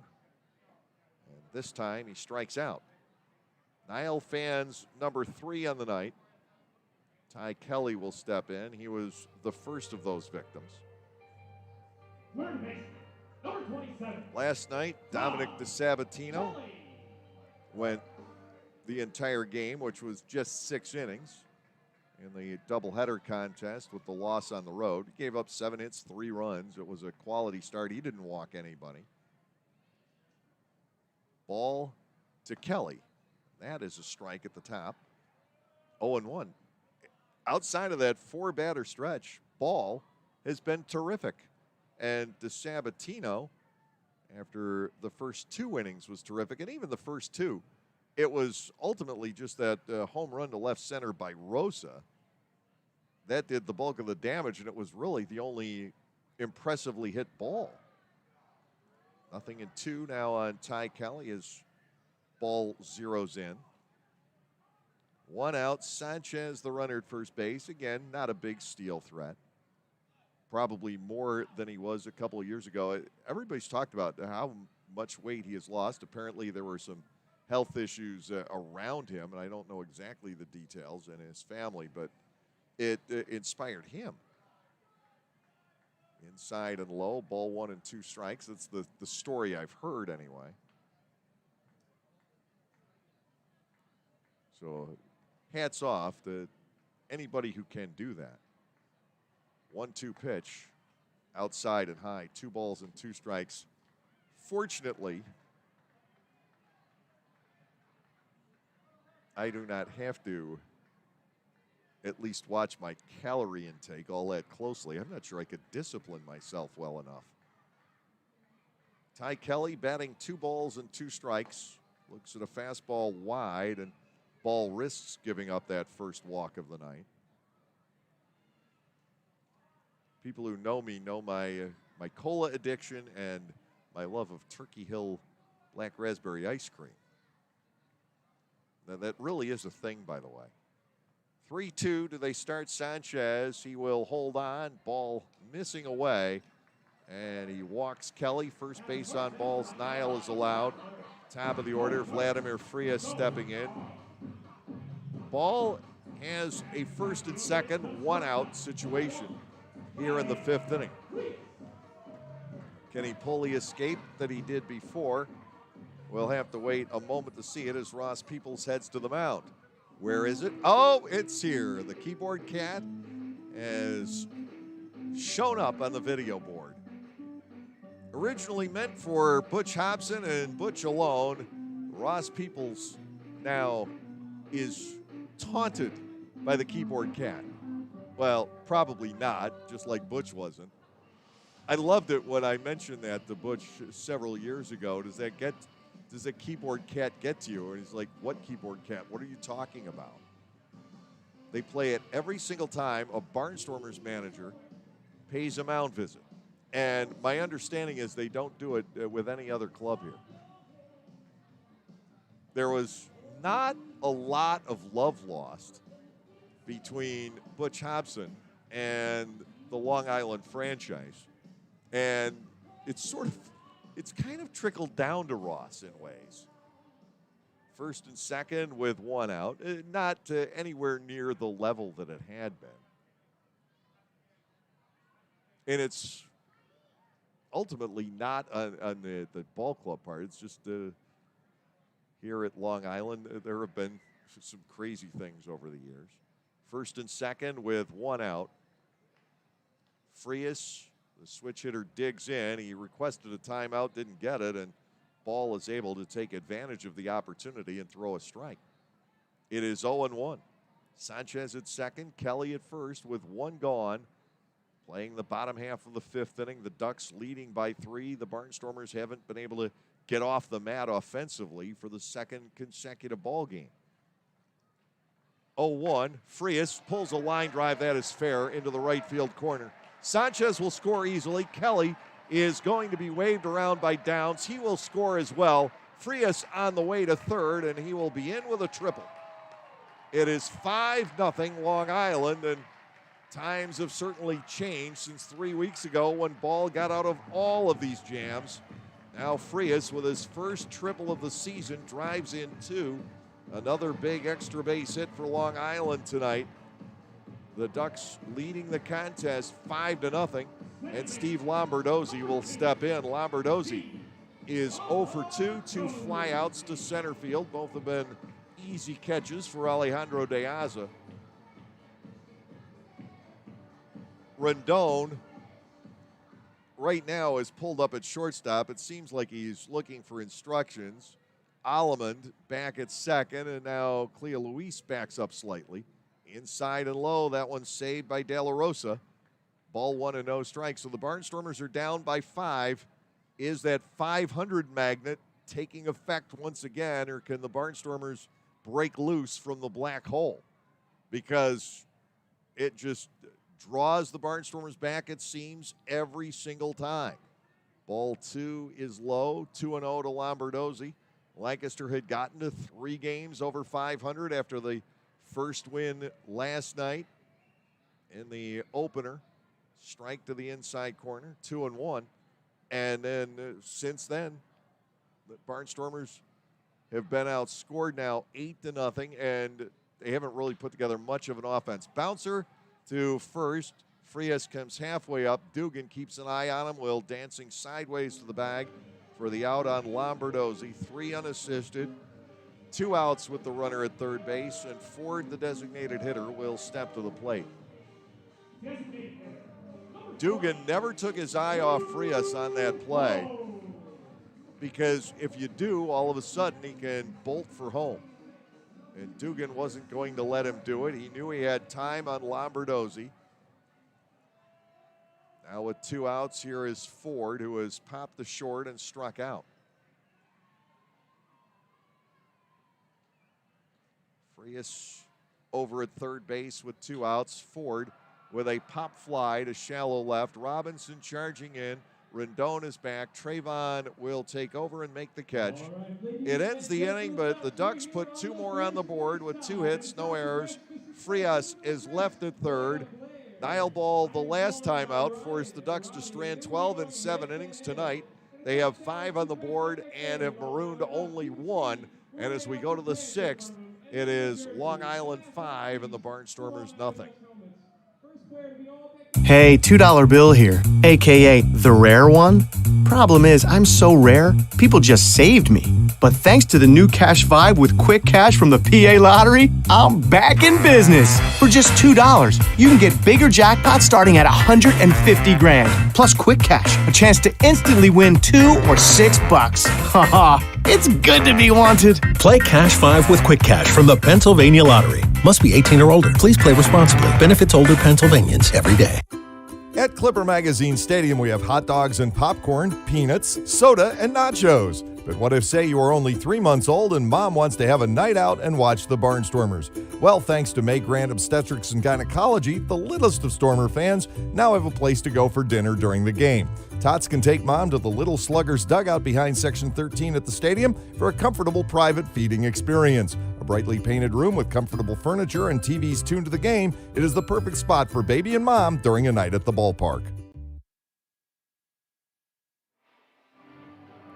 Now Scott Hartgen gets lifted after 5 innings here tonight, as he had gone away to Mexico, hadn't pitched in a little bit, so 5 innings good enough in the minds of Wally Backman and the crew.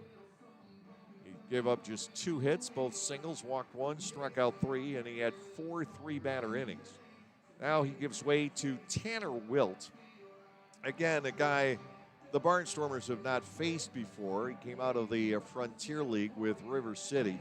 6'1" and 200 pounds.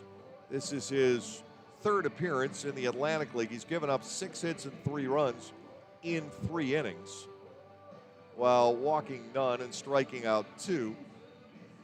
The Barnstormers will send Rendon, Gindel, and Alleman to the plate against Wilt. And this really could be, and no knock against Tanner Wilt. We've never seen the guy pitch, but this could be how this inning goes, an indication. Has it been Thompson and Harkin, or has something kind of gone a little bit funky for a while with the Barnstormers offense, which we're so used to this team just exploding and producing runs like crazy over the course of the entire season. And now all of a sudden, you've seen 12 innings without an extra base hit with only 1 walk and no runs, only 1 guy getting the scoring position, and you're wondering, well, which is it? Is the offense gone a little wonky? That's of greater concern. Lea Luis Rendon steps in. He grounded into a double play on the first pitch he saw back in the 3rd inning. Pretty much any kind of hot streak that the Barnstormers may have been on, they've been basically put in the rearview mirror right now, except I suppose for De Aza. Anderson De La Rosa came into tonight on a 6-game streak, but he is 0 for 2. Rendon leads off. Kelly over at third guards the bunt, and the first pitch from Wilt is on the inside corner for a strike. It is 0-1.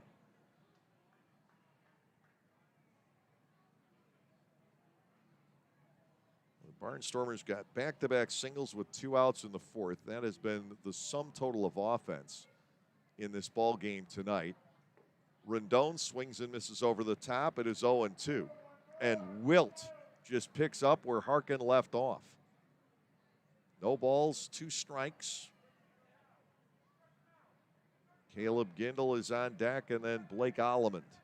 We'll have a huge crowd tomorrow night with Saturday fireworks, and not a big gathering, not what you would expect on a Friday night here on Long Island. Rendon chops a foul. He'll stay in at 2 strikes in the count. The Barnstormers, I think, I'm hoping anyway, once they can start to get a hit or 2, you're going to see the offense come back to life. They've just been absolutely shut down here for 2 games in a row.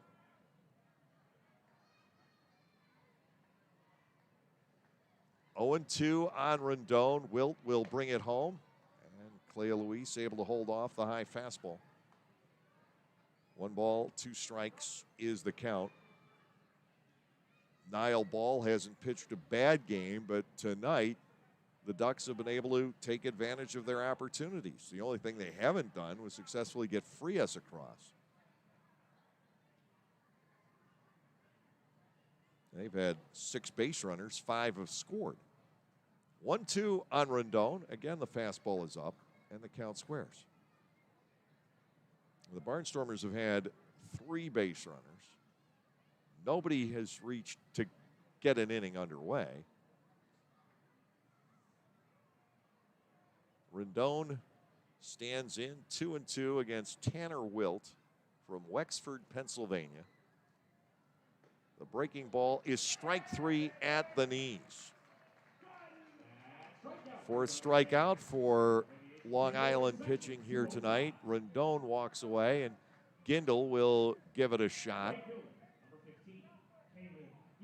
Gindel has fly to deep right starting off the ball game. It looked, hey, the Barnstormers might be in business tonight on that wallop by Gindel that carried to the track. It's the hardest hit ball we have seen off a Barnstormer stick all night. 1 out, and Wilt brings home a slider that is low, and ball 1. Well, the Barnstormers seem to be stuck in neutral at the moment.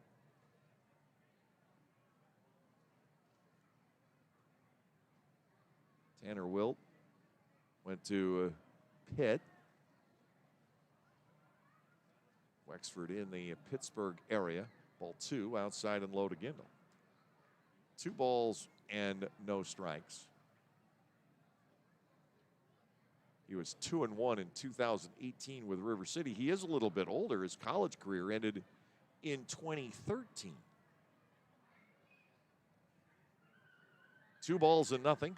Gindel swings away and hits another pop fly to the left.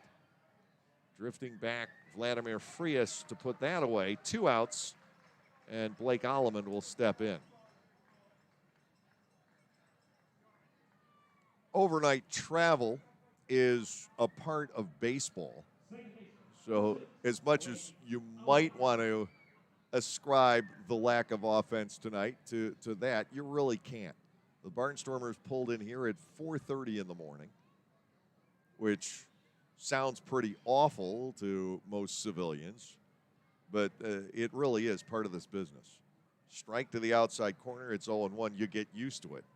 Some people are very good at sleeping on buses. I am not, especially overnight. You feel every bump in the road. The 0-1 inside to Blake, and it's 1-1. I always try to make use of the time and make sure everything is done.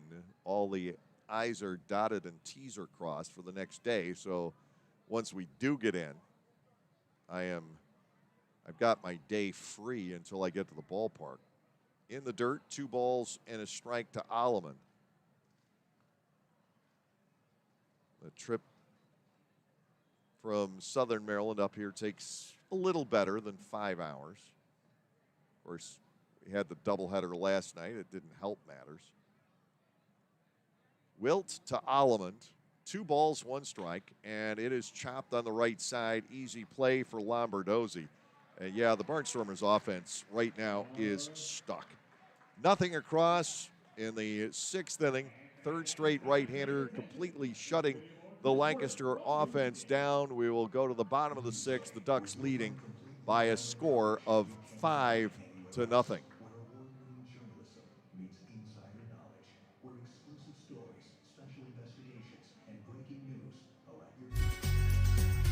We are finally back enjoying Barnstormers baseball. I'm Adam Gocknauer from Gocknauer Appliances and thrilled to be sponsoring Barnstormers baseball yet again. We also wanted to thank all of you for your incredible support for our business during the pandemic. We are so happy to still be here helping you with the best brand names and the best prices of major appliances in the area. Enjoy the game, and we will continue to service you now and into the future. Gocknauer Appliances in East Petersburg and on the web at gocknauers.com. New to Clipper Magazine Stadium in 2021 is Otto's Hospitality. Otto's is totally committed to the fan experience, from quality to convenience to safety. And they are committed to Lancaster, using local food purveyors whenever possible. New menu items like homemade Brauhaus pretzels, Black Angus burgers, and Otto's meatballs are sure to make any Barnstormers game even more fun. Use self-ordering kiosks or your phone instead of waiting in the lines. That's Otto's Hospitality.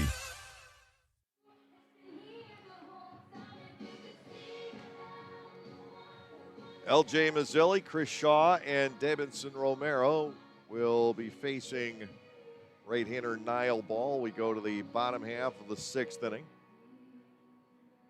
Talking with my good buddy Emil Coccaro, the outstanding and long-term clubhouse manager here on Long Island. We always like to discuss the past, present, and future of the Atlantic League because, well, let's face it, we take a lot of pride in this league. It's like, it's kind of our baby in a lot of ways. For those of us who have been in this league a long time, it's just such a part of our lives, and we enjoy what the Atlantic League is all about. Have we agreed with everything that's been done? No, you don't. You never do. The 0-1 is outside and low, a ball and a strike. But the Atlantic League is something I take a lot of pride and a lot of enjoyment in. And Emil does too. We want to make sure that things are done right by the fans, the players, our front office cohorts. Swing and a miss. Ball had Mazzilli badly fooled there. It's 1-2, and the fact that the league is expanding is tremendous. It's great news. With Staten Island coming in next year, Hagerstown coming into a new facility in 2023. Foul ball, and Mazzilli took the brunt of that one off the foot. Anderson De La Rosa checking in on him. Deanna Reynolds, the trainer, coming out. De La Rosa helping Mazzilli to his feet. Well, because that's who Anderson De La Rosa is. And that one stings. De La Rosa knows all about foul tips as both a hitter and a receiver. He knows how much they can hurt. 1 ball, 2 strikes, and L.J. Mazzilli. Ducks leading the Barnstormers 5-0 here in the bottom half of the 6th inning tonight. The Barnstormers now have gone 14 innings without a run in the midst of a road trip where they had scored 16 runs. When you take this back to Tuesday night, they had scored 16 runs in a span of 10 innings just prior. 1-2 on L.J. Mazzilli. He is ready to dig back in against Ball. Niall has not really thrown all that many pitches tonight. He has been effective in spurts, so Ross is going to stick with him here. High pop fly on the right side. Sprinting over is Dugan. He won't get to it. It's into the seats. And Mazzilli continues to bat at a ball and 2 strikes against the right-hander from Georgia, Niall Ball.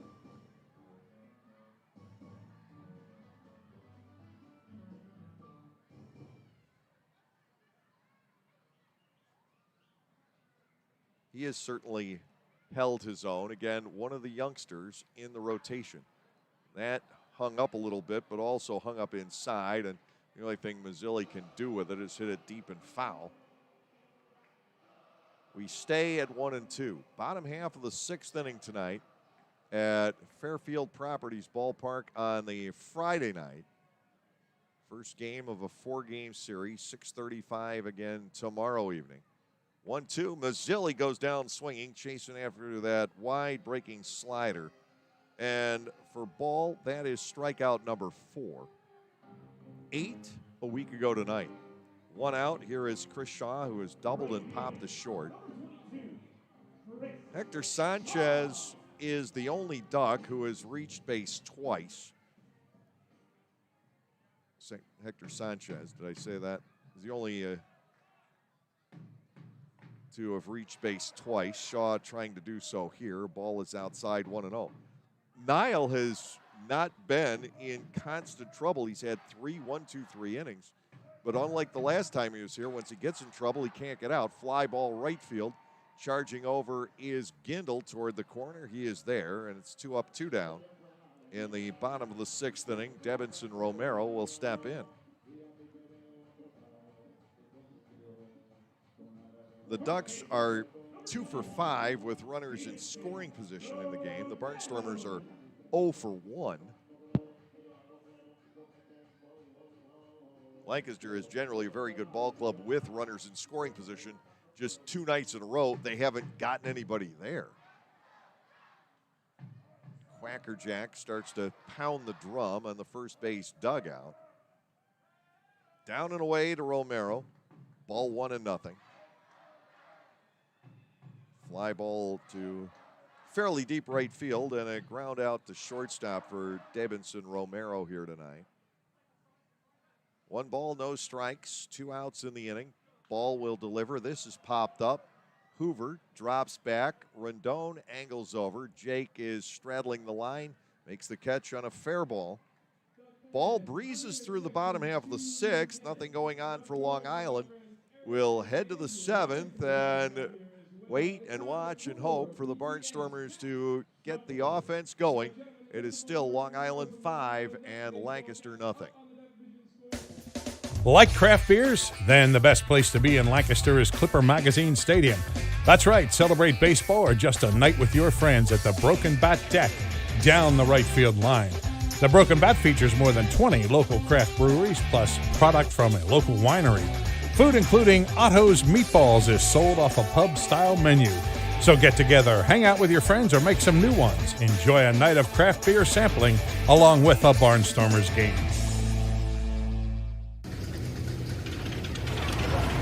This is the sound of the kind of thrill ride summer was made for. Here's the sound of another one.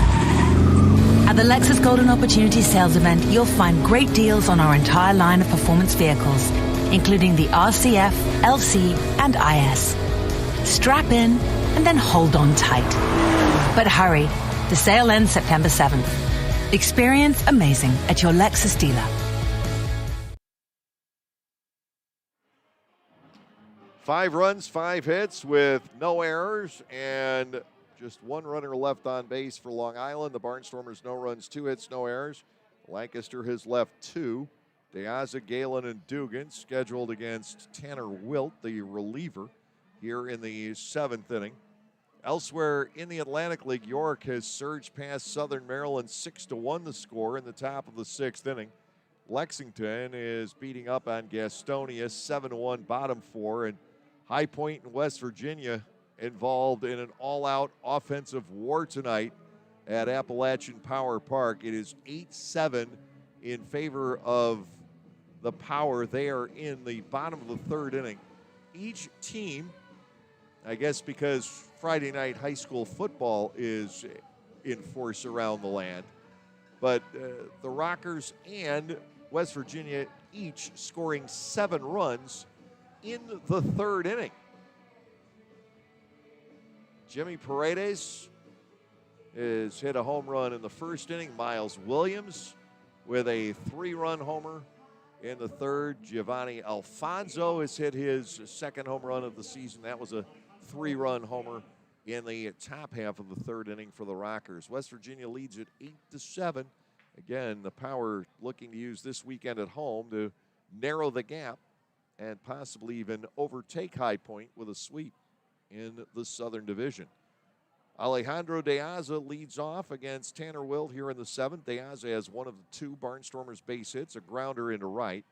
First pitch slider doesn't quite get the outside corner. It is ball 1-0. Wilt retired the side in order in the 6th inning. And again, nothing hit hard by the Barnstormers.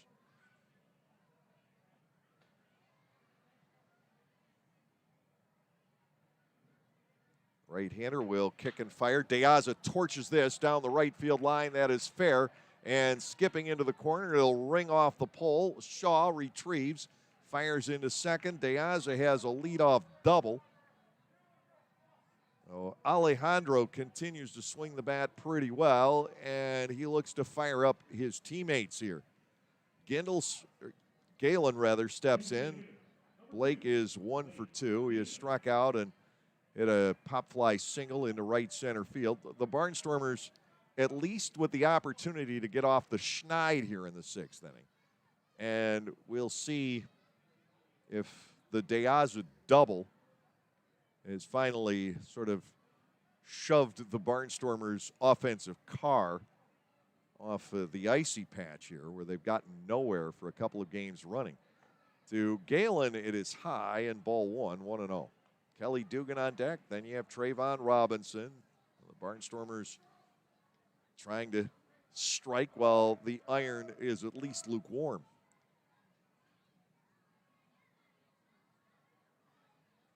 De Aza off second.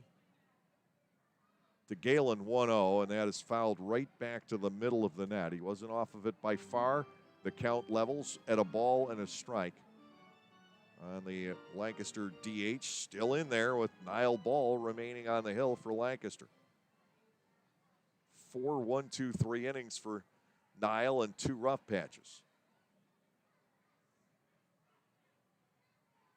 Galen bats 1-1.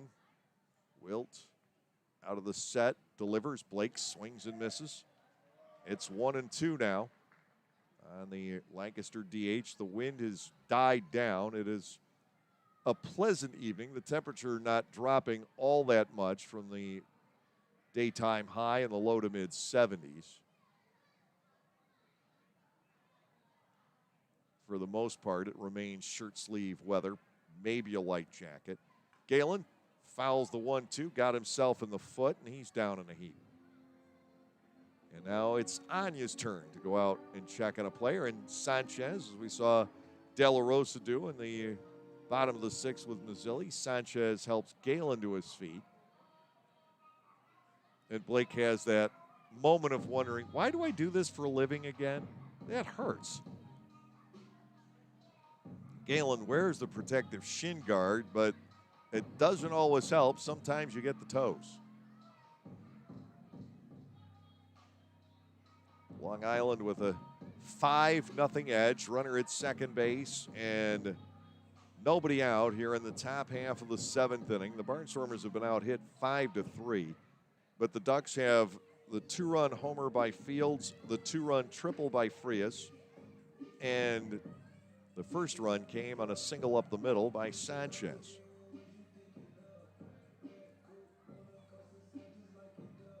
Galen checks out all right. I'm sure that goes through a lot of players' minds that, why do I do this again?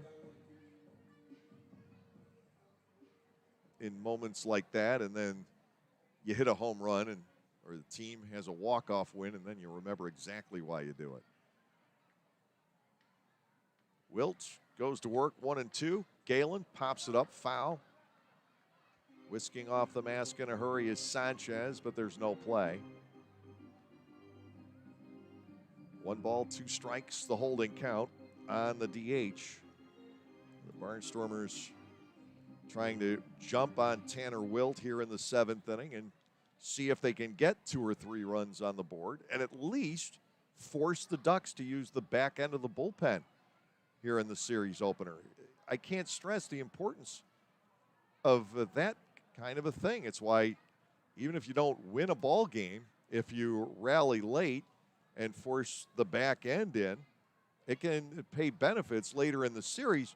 We saw that, not that it really changed anything with the game Thompson threw, but game 1 last night, the 3-run uprising against Moya in the bottom of the 6th in the opener forced the Barnstormers to use Schumann when otherwise they could have held him back for game 2. And what if it was the Barnstormers leading 3-0 going into the late innings of the second game? You would have wanted Scott there. A lot can change, even if it doesn't matter in the decision in that particular contest. De Aza leading from second. Galen bats 2-2. Wilt to the plate. He is low. And Blake now has worked out a full count. 3 balls, 2 strikes. The Barnstormers really with their first threat early in an inning in the last 2 ball games. This is the first time in these last 2 contests that the leadoff man in an inning has reached base. De Aza off of second. Galen awaits the 3-2. Here it is, and that ball is hit well to right field. Getting back on this is Shaw. He will set up and make the catch. De Aza tagging and on the way to third. Galen with that drive to right field. It's out in Lancaster, but not at Long Island, especially not tonight. The air currents seem rather dead. Man at third base now is De Aza. Dugan will step in. Kelly is 0 for 2.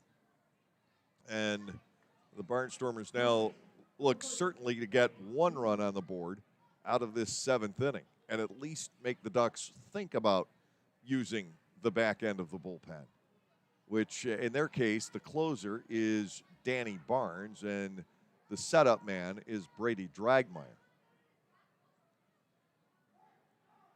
Infield plays back to Dugan, a strike on a fastball. It is 0-1. Long Island 5 and Lancaster nothing here in the top of the 7th inning.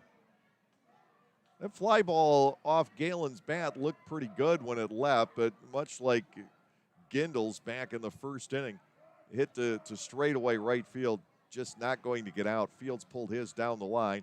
Inside out swing by Dugan, chips a foul to the third base side. It is now 0-2. Trayvon Robinson on deck. The Barnstormers try to make something out of this 7th inning to follow the leadoff double by De Aza. De Diaz is now 21 out of 43 against Long Island for the season. 0-2. And to Dugan, he swings and misses at a breaking ball, so the Barnstormers still cannot get a run home. Robinson will give it a shot. Trayvon is 0 for 2 on ground balls.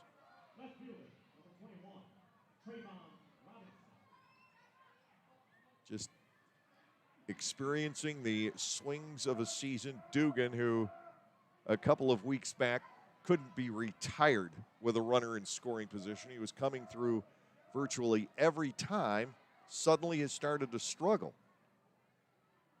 Robinson left in charge with Diaz at third, 2 outs.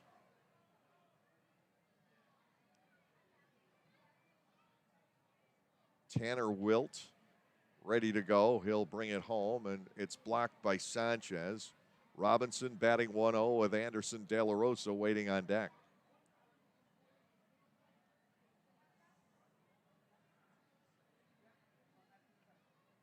5-0, a 3-run second, a 2-run fifth for the Ducks. Otherwise, Niall Ball has retired everybody. The Barnstormers have gotten Diaz to the third base in the 4th and again here in the 7th. The 1-0 pitch, again, into the dirt and stopped by Sanchez. 2 balls, no strikes. 6:35 tomorrow night. Anderson De Leon, 4-3 against Tommy Shirley, 3-3. Shirley coming off a victory last Saturday night over West Virginia, 9-4. And then Cameron Gann, coming off that exceptional outing last Sunday, will pitch here on Sunday. Ball 3 is inside to Robinson. 3 balls, no strikes. De La Rosa waits on deck. Anderson having a very good year in the RBI department. He could have an opportunity here in the 7th inning. Robinson likely to be taking. With the deficit standing at 5, the Barnstormers seek base runners. And he gets a strike on the inside corner. He thought he had the walk, went to toss the bat aside, but not yet anyway. 3 balls, 1 strike to Trayvon Robinson.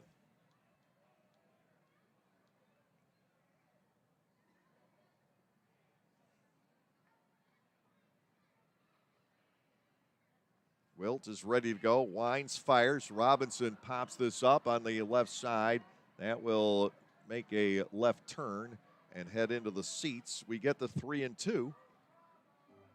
It had appeared that Robinson was going to be able to get on base and extend this inning, put the bat in De La Rosa's hands, but now that Wilt has fought back to 3-2, it becomes a little bit less likely.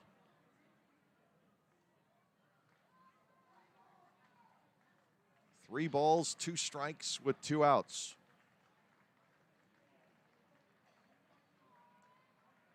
Wilt is ready to go. The payoff is strike 3 on the inside corner, and Robinson again thought he had the walk.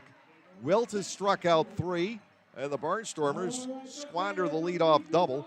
No runs on 1 hit with no errors, 1 runner left on base. Time for the 7th inning stretch here at Fairfield Properties Ballpark. It is the Long Island Ducks 5 and the Lancaster Barnstormers nothing. At Clipper Magazine Stadium, we have hot dogs and popcorn, peanuts, soda, and nachos. But what if, say, you are only 3 months old and mom wants to have a night out and watch the Barnstormers? Well, thanks to May Grant Obstetrics and Gynecology, the littlest of Stormer fans now have a place to go for dinner during the game. Tots can take mom to the Little Sluggers dugout behind Section 13 at the stadium for a comfortable private feeding experience. A brightly painted room with comfortable furniture and TVs tuned to the game, it is the perfect spot for baby and mom during a night at the ballpark. This is the sound of someone getting the most out of a summer day. So is this. Because for some, summer days were made for adventure. At the Lexus Golden Opportunity Sales Event, you'll find great deals on our entire line of leading-edge hybrids, each with the power and range to help you get the most out of your summer. But hurry, the sale ends September 7th. Experience amazing at your Lexus dealer. You can't have a night more in sharp contrast to 3 weeks ago than Niall Ball had. In many regards, he pitched better tonight than he did in the 13-3 win exactly 3 weeks ago here in the same ballpark. But tonight, the hits were all stacked together by the Long Island Ducks, whereas 3 weeks ago they were spread out. Niall gave up 12 hits and 2 walks in 7 innings 3 weeks ago. Tonight, he gives up 5 hits and 1 walk. So if you're just looking at that, which game is better? Well, ultimately, it was the one 3 weeks ago because 5 of the 6 base runners scored here tonight. 5 hits, 5 runs all earned. Ball walked 1. He struck out 4. So in many regards, if you just take the runs column out of it, it's baseball. That's really what matters. But if you take the runs column out of it, not a bad start at all for Niall. Now we get our first look at the burly Alexis Rivero, a native of Maracay, Venezuela, who has spent much of his career in the Philadelphia Phillies organization. So certainly coming to Lancaster, he is not far from his old stomping grounds. He has spent quite a bit of time at both Lehigh Valley and Reading. Never made it to the major leagues. Rivero is listed at 6 feet. This is why you don't go with these weights that are listed online.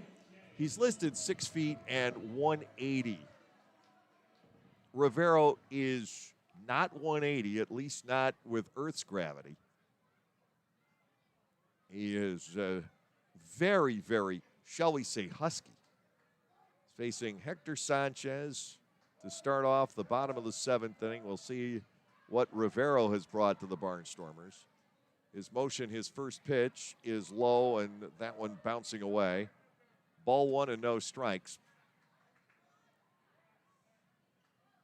Alexis signed with the Phillies back in 2013, pitched in the Venezuelan League, then the Gulf Coast League, worked his way up and did for the time frame of 17 through 19, bounced back and forth between Reading and Lehigh Valley.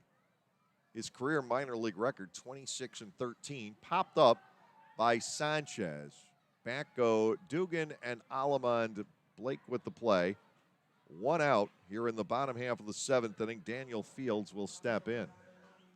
3.32 career earned run average for Rivero.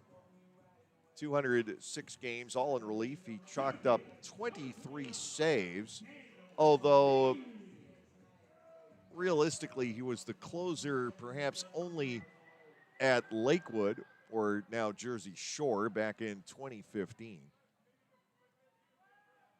128 walks and 385 in a 3rd innings. Ross has to certainly like those numbers. The pitch to Fields, drilled to center, and a 1-out single for Long Island here in the 7th inning. The 6th hit for the Ducks. Ty Kelly will step in. He has struck out and he has walked. Ross using Rivero for the first time. I thought we would see him at some point at Southern Maryland, but obviously in Game 2 last night, there was never a need to go to the bullpen. On Tuesday, the Barnstormers used Teller. We saw Eads for the first time, and then Moya and Schumann to close it out. Runner at first base with 1 out as Kelly stands in against Rivero, deals pretty much over the top, gets a breaking ball to the inside corner for a strike. It's 0-1. Alexis made a very good first impression on everybody because he didn't at all wait for people to walk up to him, the new guy, in the clubhouse the other day. He was coming up to people and just introducing himself. Very, very congenial fellow. Ball 1 is inside and low. It is 1 ball and 1 strike.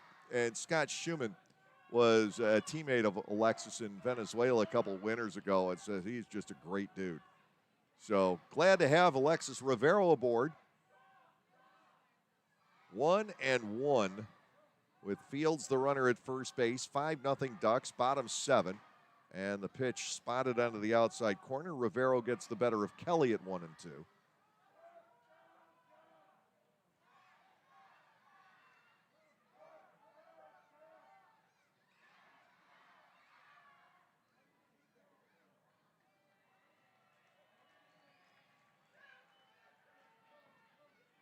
Check swing. Barnstormers ask for the appeal to Silvio Martinez, but Kelly pretty clearly did not go. 2 balls, 2 strikes to Ty Kelly, also a member of the Israeli Olympic team, along with Blake Galen and Ben Wanger. They had Ian Kinsler and Danny Valencia here, too, for a while on Long Island. 2-2 pitch.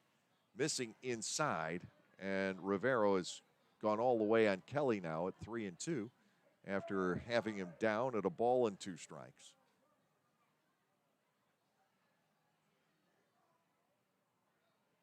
On Long Island, first full weekend of college football, and that, of course, is always a discussion around the Barnstormers clubhouse. Runner goes, ball put into play, chopper left side.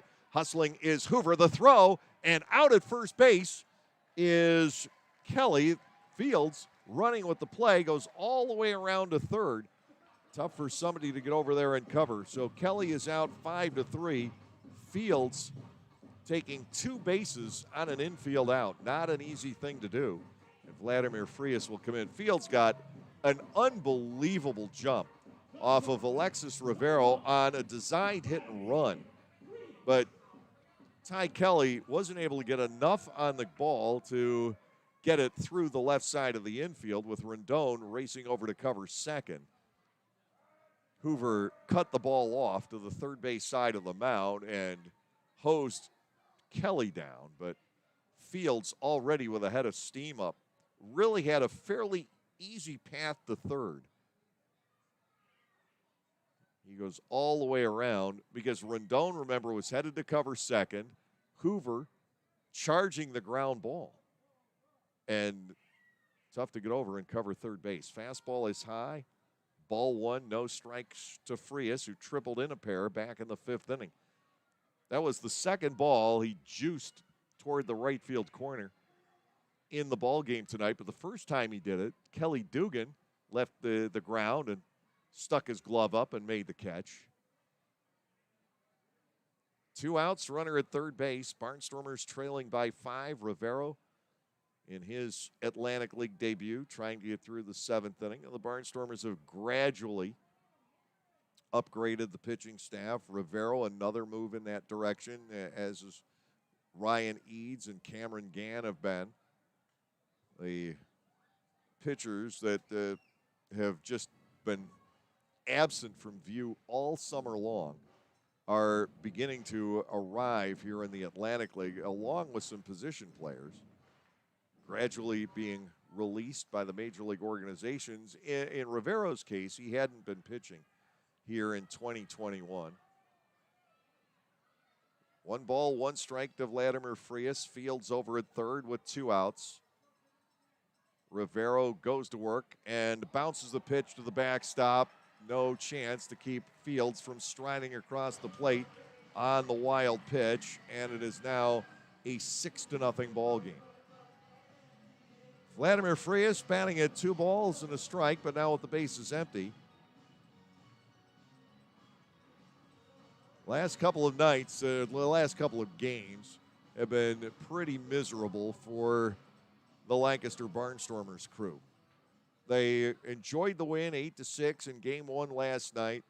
The bats were swinging mightily in Game 1 of that doubleheader, but totally dry for 2 games in a row, except for De Az's, I suppose.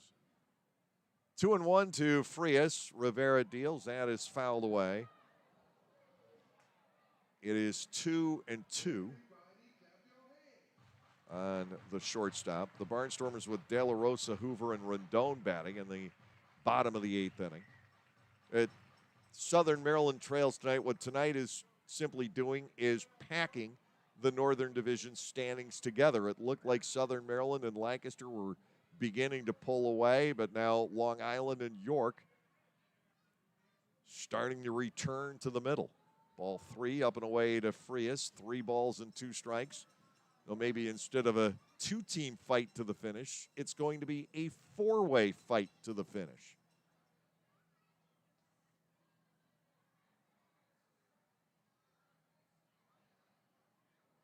Three balls, 2 strikes.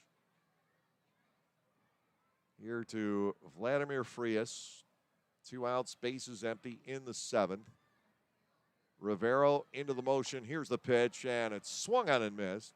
So Rivero finishes off the inning with a strikeout, but the Ducks put a run on the board with the hustle of Daniel Fields. 1 hit, no errors, nobody left on. We go to the 8th inning. Long Island now on top by a 6-0 margin.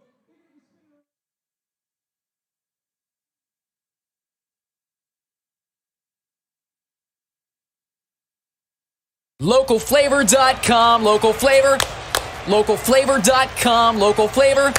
Excuse me, are you saying localflavor.com? Oh, yeah, it's where I save big bucks on all kinds of things. Home improvement projects, dining out, family fun, electronics, jewelry, clothing. I even bought my wife a fancy spa package for half price. Half price? Yep, you know all the deals you find in Clipper Magazine. I love Clipper Magazine. Well, they're all on localflavor.com too. And you can get them right on your phone thanks to localflavor.com's mobile app. Here, take a look. Well, this app is amazing. Look at all these restaurants, amusement parks, car washes, fitness centers. This is worth sharing about. Exactly. Localflavor.com online, the Local Flavor mobile app, and Clipper Magazine together. It's like a triple play. Do the cheer again. I'm in. Localflavor.com, local flavor. Come on, everybody! Localflavor.com, local flavor. Localflavor.com, local flavor. For the youth of our area, the Barnstormers are offering a wide variety of camps throughout the summer to teach everyone some tips on baseball and softball. Camps are offered to kids as young as 4 and as old as 12. Some even involve the parents. They run from June 15 all the way through August 28. For more information, go to LancasterBarnstormers.com and click on the Clinics tab. All presented by Orthopedic Associates of Lancaster.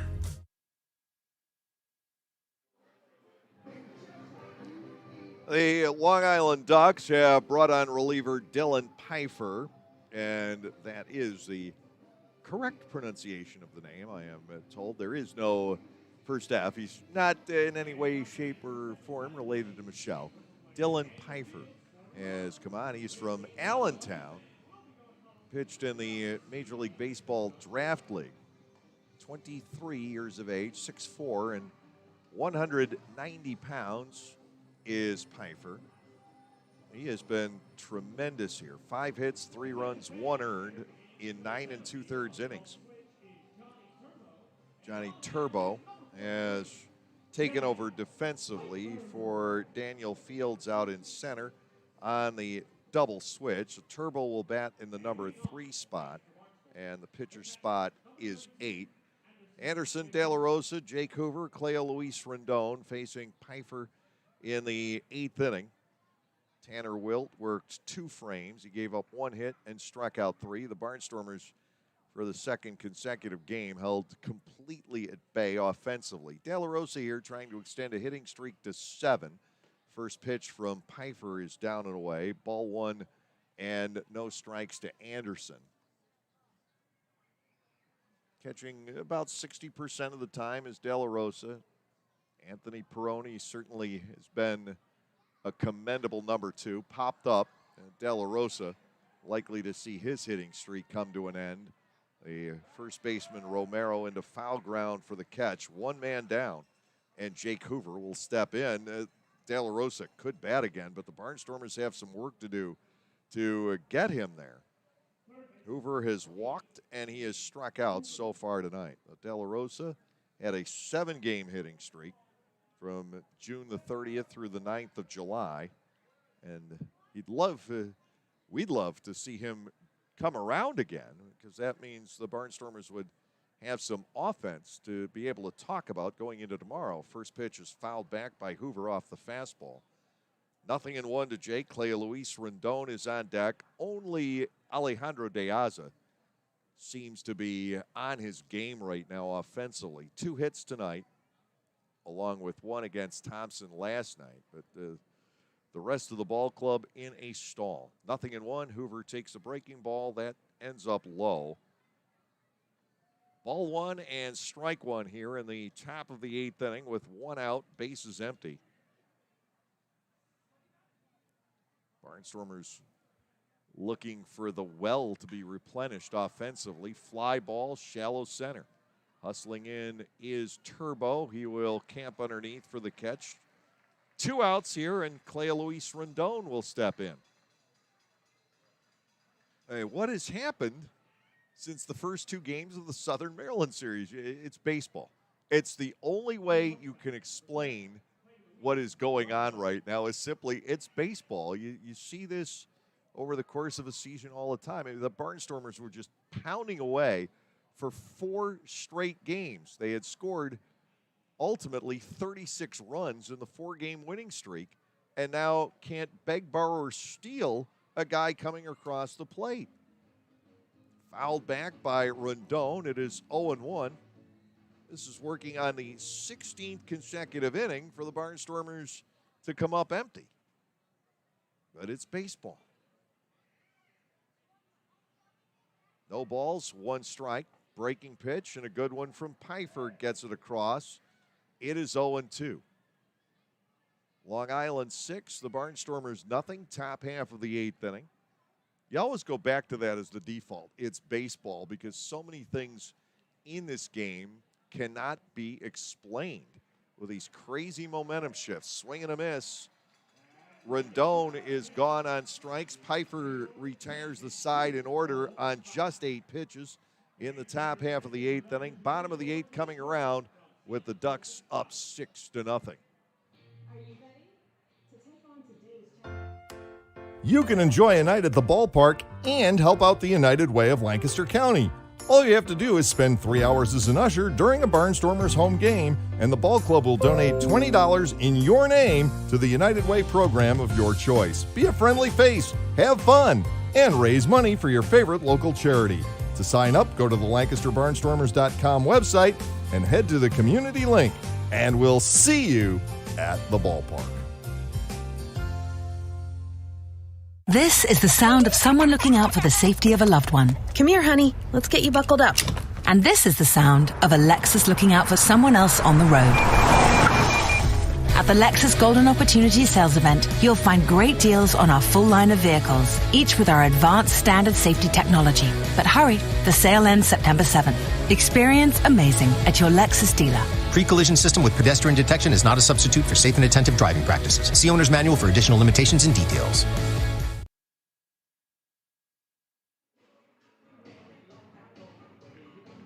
Ben Wanger will work the bottom half of the 8th inning for the Barnstormers, who trail 6-0. Top of the order, Gindel, Alleman, and De Aza scheduled in the 9th inning. Maybe they can break the spell. Barnstormers with 3 hits for the 2nd consecutive game, and out of the 6 total hits, De Aza owns half of them. Blake Galen returning to the lineup has 1. Alleman had 1 last night. And Anthony Perrone, who is ultimately the other hot hitter on this ball club, along with De Aza. He had the other last night. He was 1 for 2. He's 18 out of his last 40. So Wanger tunes up, 6'3" right-hander who lives now in New York City, I am told, from the Boston area. He will be facing Lombardozzi, Turbo, and Mazzilli in the lower half of the 8th. Barnstormers 6 runs in arrears on this absolutely lovely night. And the other thing we have going for us here is that this is very, very likely to be the fastest game played by this ball club the entire season. And we've got some room. I mean, a lot can happen between now and a final out in the top of the ninth, and still this would be the fastest 9-inning game played by the Barnstormers all season. We are just at 2 hours, 18 minutes. Lombardozzi will lead off. He is 0 for 3. That all against starter Niall Ball. Again, Niall gave up 5 runs in 6 innings tonight, but you look at the runners allowed, he wasn't all that bad. 5 hits, 1 walk in 6 innings. So look at the positive side for Ball's performance. Last time he was just feisty. This time he ran into a couple of hard times and gave up the bigger blows.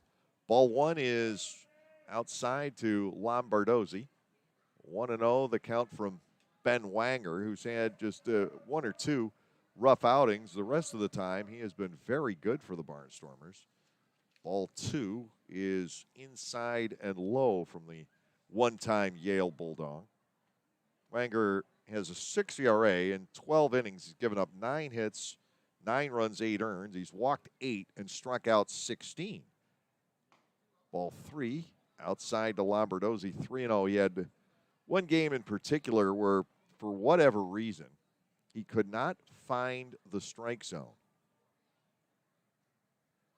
and gave up 5 runs against Lexington in a third of an inning. But the Barnstormers had just put 8 on the board against Jeff Thompson in the top of the inning and ended up winning 13-9. The ball 4 to Lombardozzi. Leadoff walk is issued here in the 8th inning. In his last 2 appearances, Wanger, over 2 innings, given up a hit and a walk and struck out 5. Johnny Turbo now playing center field for the Ducks, batting for the first time in the game. Lombardozzi is the runner at first base with nobody out. Fastball is up. Wanger has missed with 5 in a row. Turbo hitting .286 on the year with 3 homers, 16 driven in. Man who's been around the Atlantic League for several seasons under a previous name. Taking ball 2 down and away. Wanger seems lost. 2 balls and nothing here in the 8th inning. We'll see if Wanger can begin to find the strike zone. I said it was going to be a lot could happen in this game, and we still have the fastest game all year, but a lot of walks could take that opportunity away. Strike to the outside corner, and Turbo bats at 2-1. Lou Ford had been 0 for 3 in this spot in the batting order. Well, you know times have changed. Lou Ford going 0 for against the Barnstormers. What, that doesn't happen. Here's a 2-1. Smashed, and that's past Hoover and down the left field stripe. Rounding it on the way to third is Lombardozzi. The throw will come in from Robinson. Into second with a double is Turbo. The Ducks have 2 in scoring position. And L.J. Mazzilli coming to the plate. Mazzilli is 0 for 3. Long Island has, for the most part, broken this game open anyway. And this 8th inning just threatens to make it worse. The Barnstormers ultimately have never been in this game. They just have had very little to show offensively. The big moment where the Barnstormers could have made this a contest was really with 2 outs in the 4th. They had runners at first and third. Dugan stepped in and just got underneath a breaking ball and flied out routinely to center. Outside and low, pounced on by De La Rosa. It is 1-0.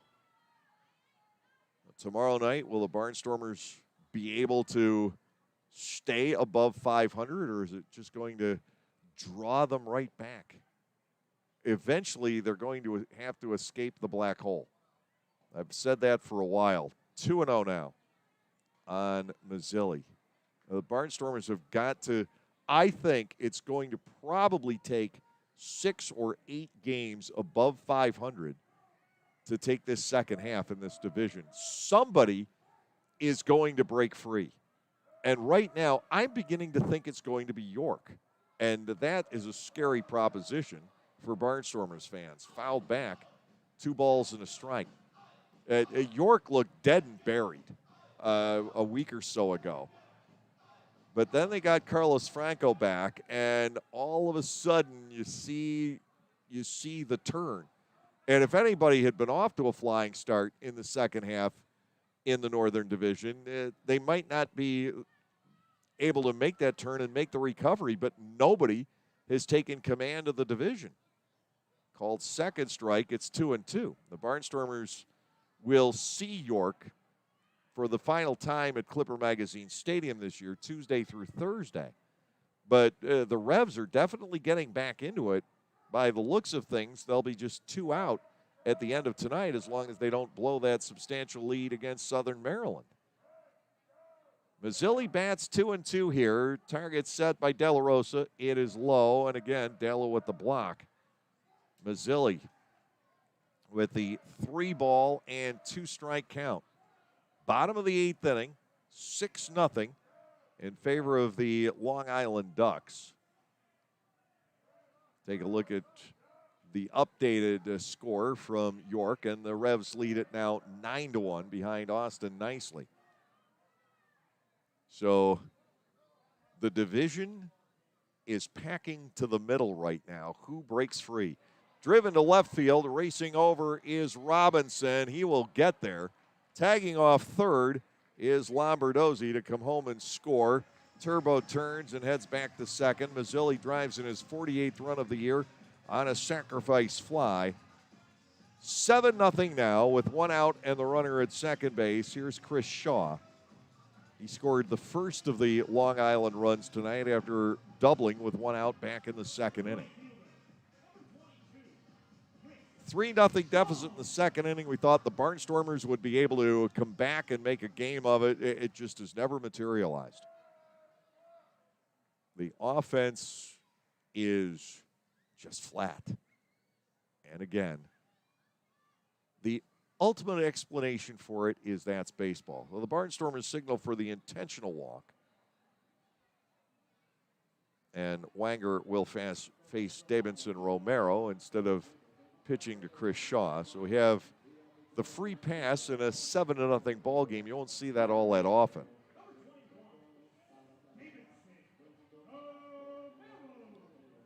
Alexis Rivero made his Atlantic League debut tonight. He gave up a hit, a run, and struck out 1. Was charged with a wild pitch. The big play of the inning was a ground out, but it was a ground out that advanced Fields 2 bases on a hit and run.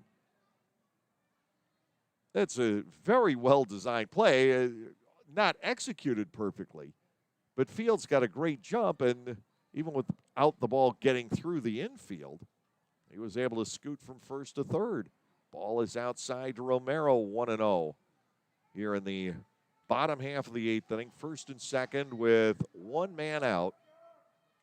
Top of the order scheduled for the Barnstormers when they step in the 9th inning.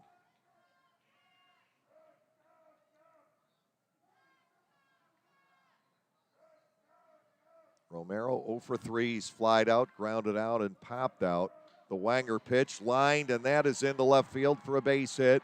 They will hold up the lead runner Turbo at third on the Romero base hit, and now the sacks are full for Hector Sanchez.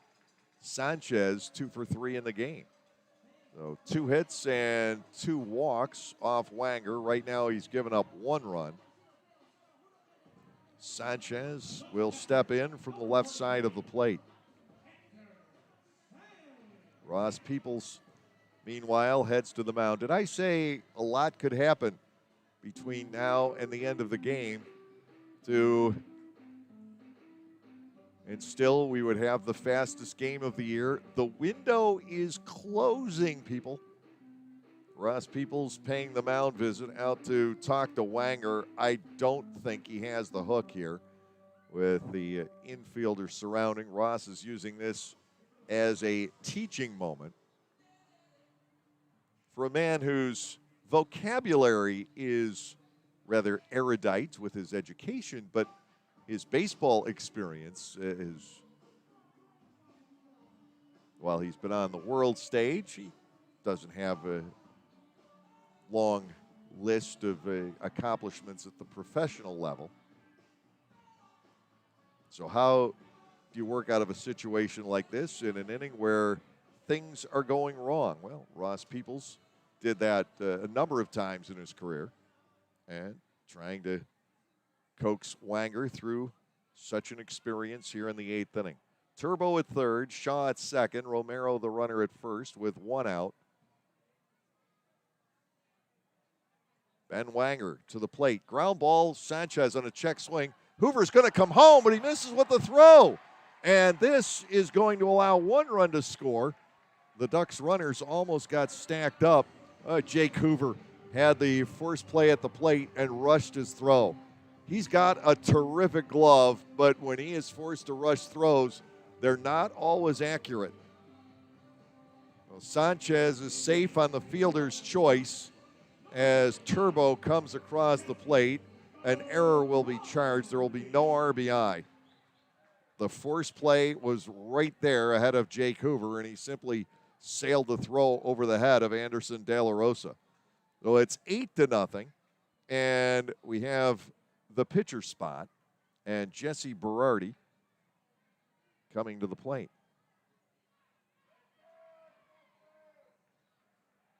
Berardi, a third baseman by trade, left-handed batter all the way, takes a ball from Wanger. It is 1-0. The bases remain loaded in an 8-0 ball game.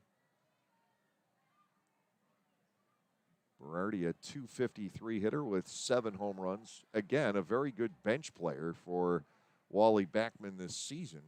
And he's done a lot of harm to the Barnstormers along the way. Swing and a miss. The count is 1-1. Shaw now at third, Romero at second, and Sanchez aboard at first base after the wild throw by Hoover. He is so much fun to watch in the field, but his errors, 4 of the 5 are on throws. Upstairs, ball 2, 2 balls and a strike. When he's doing something like charging a play and has to make an off-balance throw, doesn't always line it up. His glove is unbelievable.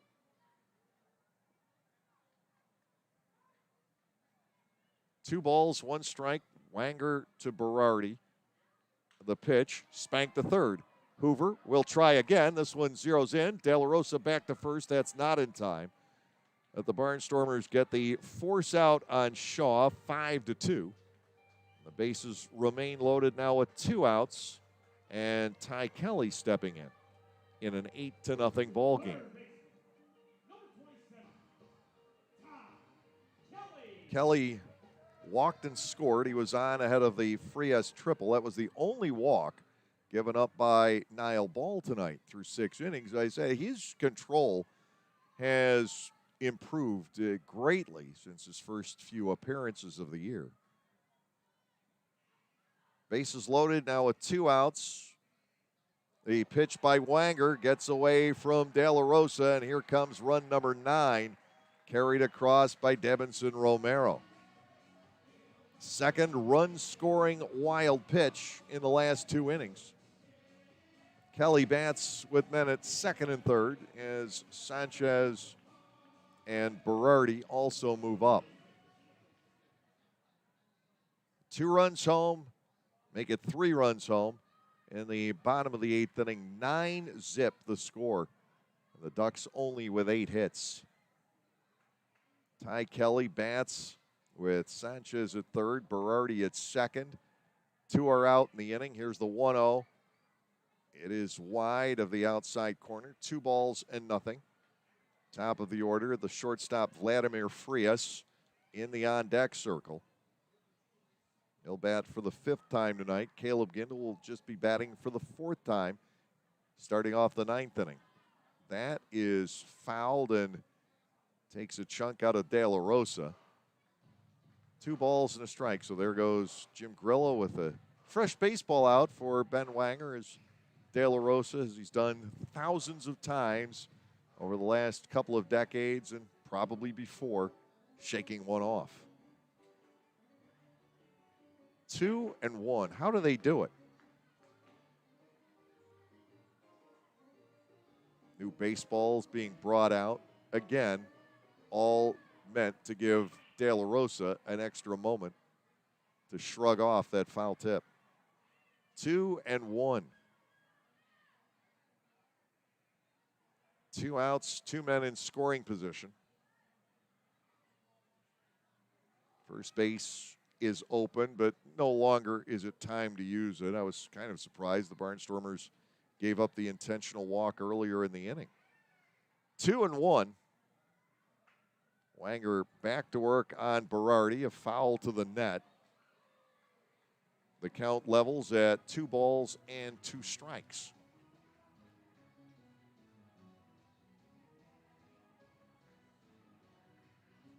What kind of life will the Barnstormers have in the top of the 9th inning, and what pitcher will they be facing?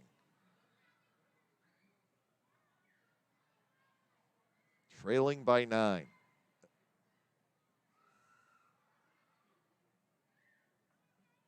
Two coming to Kelly. The pitch is up and away, filling the count. 3 balls and 2 strikes.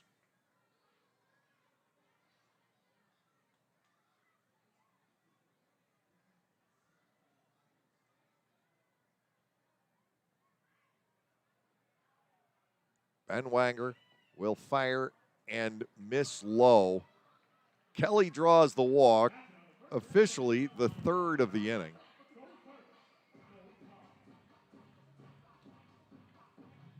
By the way, that 3rd run is unearned.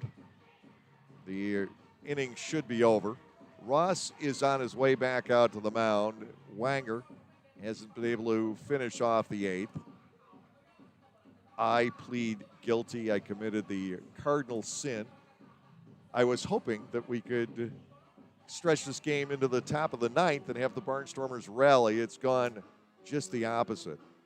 So 3 runs are home. Tyler Laporte will come on with the bases loaded, 2 outs in the bottom of the 8th. We have the pitching change. We'll be back with the bases loaded and 2 outs in just the shake of the proverbial lamb's tail. Hey, $2 bill here, aka the rare one. Problem is, I'm so rare, people just saved me. But thanks to the new Cash Vibe with Quick Cash from the PA Lottery, I'm back in business. For just $2, you can get bigger jackpots starting at $150 grand. Plus Quick Cash, a chance to instantly win $2 or $6. Haha, it's good to be wanted. Play Cash 5 with Quick Cash from the Pennsylvania Lottery. Must be 18 or older. Please play responsibly. Benefits older Pennsylvanians every day. When everyone has a different craving, Wegmans Meals to Go has it all. All right now, all in one delivery. Pizza with the kids' favorite toppings. A delicious sub made the way you love. Fresh sushi for the whole group, and so much more. It's how busy people get busy eating the meals they love. Order on the Meals to Go app or at mealstogo.com to make everyone happy. Wegmans Meals to Go. All your favorite meals, all in one delivery.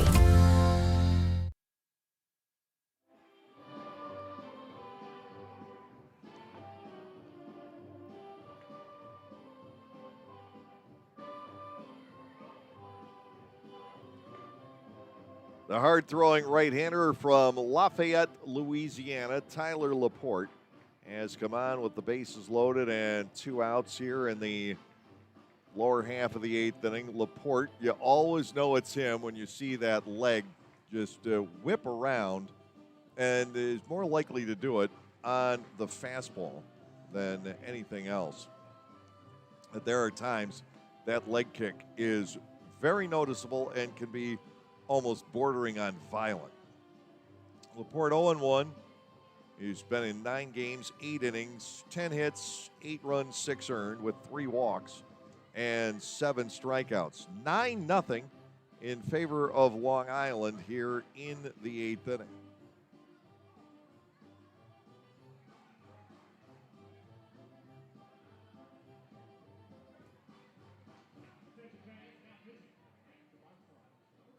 Vladimir Frias will step in to face him. Vlad is 1 for 4 with a triple and 2 runs batted in here tonight. So as I look at this inning, trying to recreate the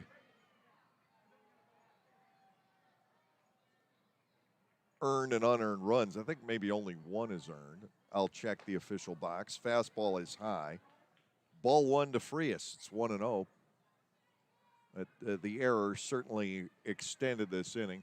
Right now they have 3 runs earned against Wanger. That is absolutely not the case.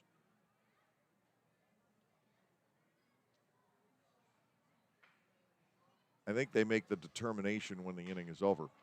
Pulled foul on the line drive, and that also cost Frias a bat. You could hear it from here, that sickening sound. Vlad tested out, yeah, this is gone.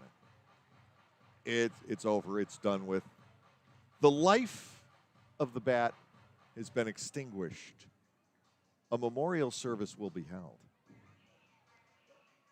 1-1 on Vladimir Frias. Bases loaded, bottom half of the 8th inning. Ball game no longer being contended. It's just that Dave has been guilty of putting the kiss of death on getting it over with in a hurry. 1 ball, 1 strike. The count on Vladimir Frias. The first run is clearly earned. And all happened before the error. It was bases loaded with 1 out and 1 run home. And then Sanchez hit the grounder to third, which was thrown away.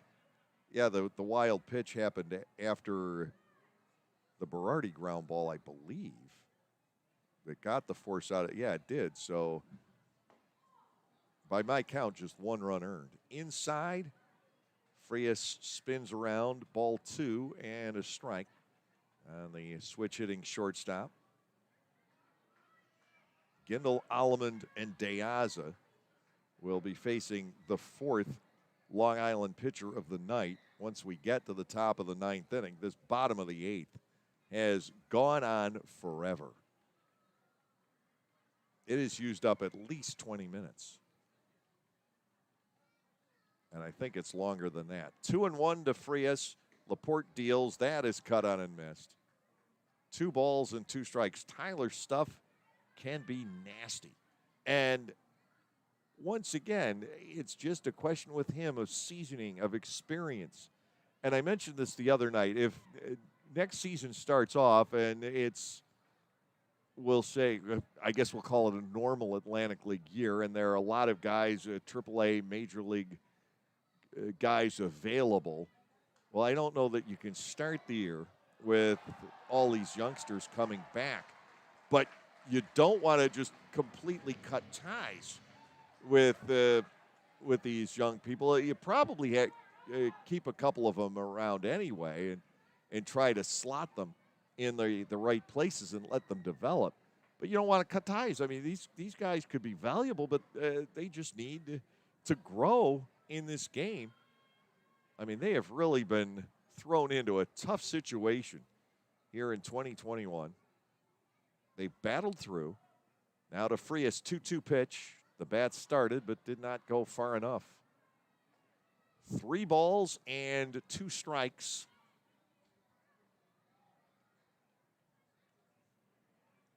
We now almost officially will not play the fastest game of the season. I can't believe I did that. Where were we? We were in the 2 teens coming into this inning. We're now at 2:41 as I keep my eye on the clock. That is unbelievable. 3-2. Laporte to Frias. Runners all take off, and that's a 1-hopper out to Dugan. He will find Laporte covering, and Tyler faces 1 hitter and goes to a deep count, but gets out of it, sparing the Barnstormers any more trouble. 3-run score on 2 hits with an error. 3 runners are stranded, and at long last, we'll get to the top half of the 9th inning. It is Long Island 9 and the Barnstormers 0.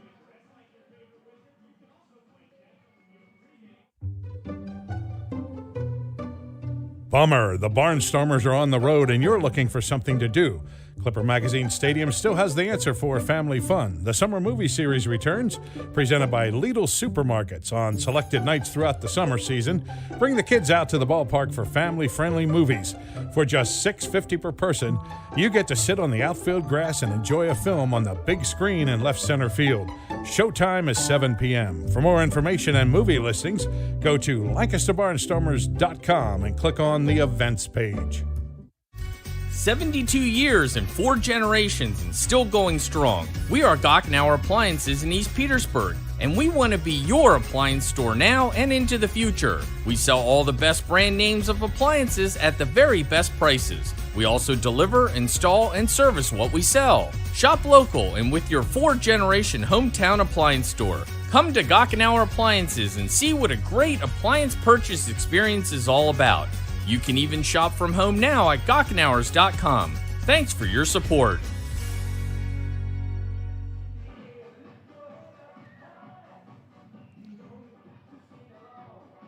Clint Freeman, a lefty, has come on in the 9th inning for Long Island. He's 1-3 with a 6.46 ERA and 23 appearances.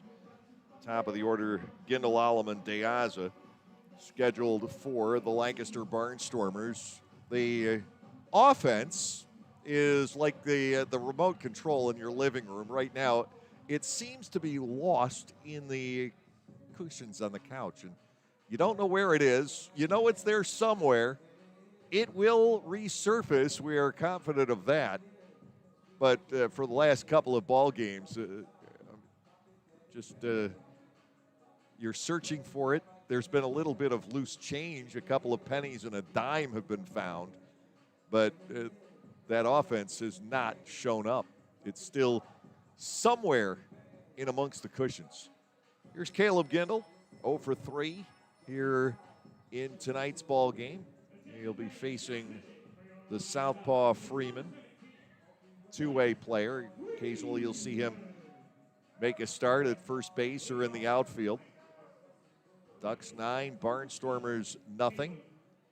And the Barnstormers would love to just get off this shutout. They've been shut out 3 times this year, all by Southern Maryland, but the Ducks are 3 outs away from doing it tonight.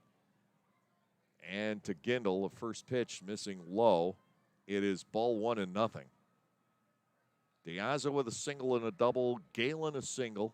And that has been it. Hoover's drawn a walk. Those are the only base runners Lancaster has had. Freeman to Gendel at 1-0. Caleb looks at ball 2 off the outside corner. Well, the Barnstormers will take just about anything here, but you'd love to get a couple runs on the board going into tomorrow night. Build that the confidence back up, get a little momentum going. 2-0. And to Gendel, off-speed pitch, gets the zone. It's 2-1. So by the looks of things, this could be our 3rd fastest game of the season. Unless the Barnstormers get something going. Here's the 2-1. Gendel swings and crushes it to right field. Back on this goes Shaw all the way back, and the walls will not contain it. The remote has been found in amongst the cushions. The offense is alive and well.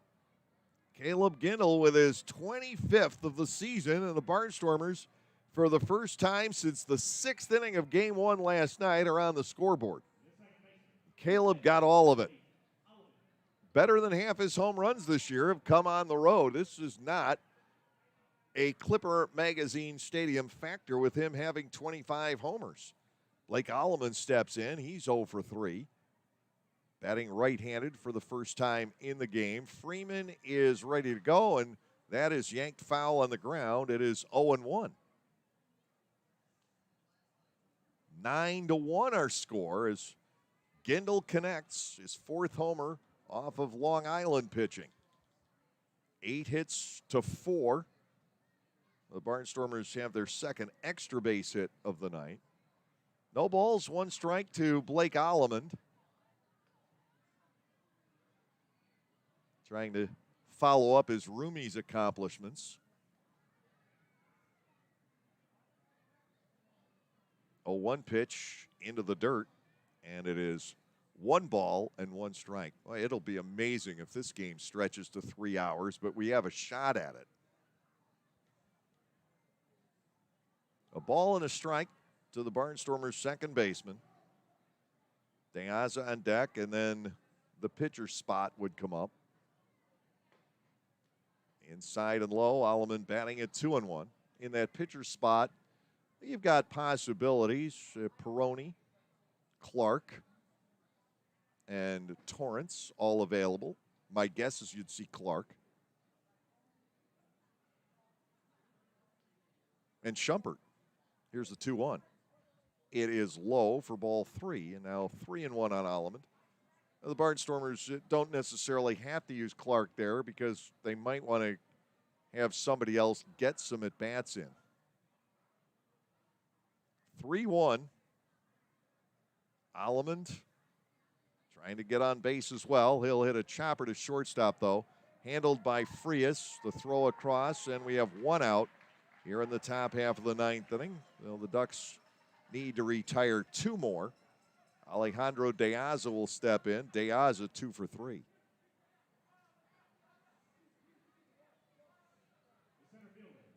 Gindel has given 1 a ride, breaking the spell. The Barnstormers highly unlikely to be able to pull this game out tonight, but it does set a better tone for tomorrow. So beware Anderson De Leon. 1 out, bases empty. De Aza with a ground single into right field and a double jacked into the right field corner. Takes a pitch low from Freeman. It is 1 ball and no strikes.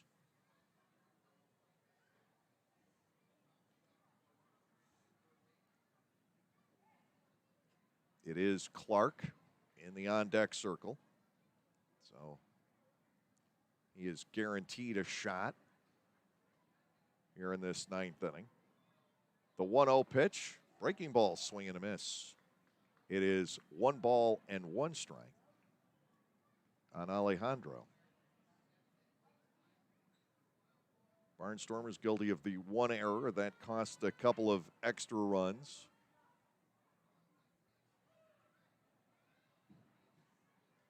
Bad throw to the plate by Hoover. That one forgivable. It is 1-1. De Aza holds on the swing, but Freeman snaps it over, and the count goes to 1 ball and 2 strikes.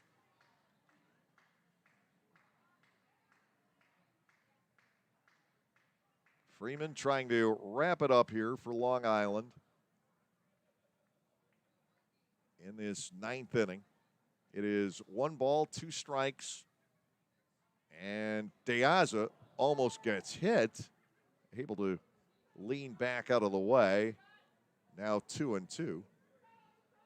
Not the time to be taking one for the team. An 8-run deficit in the 9th inning. De Aza backs out 2-2 on Alejandro.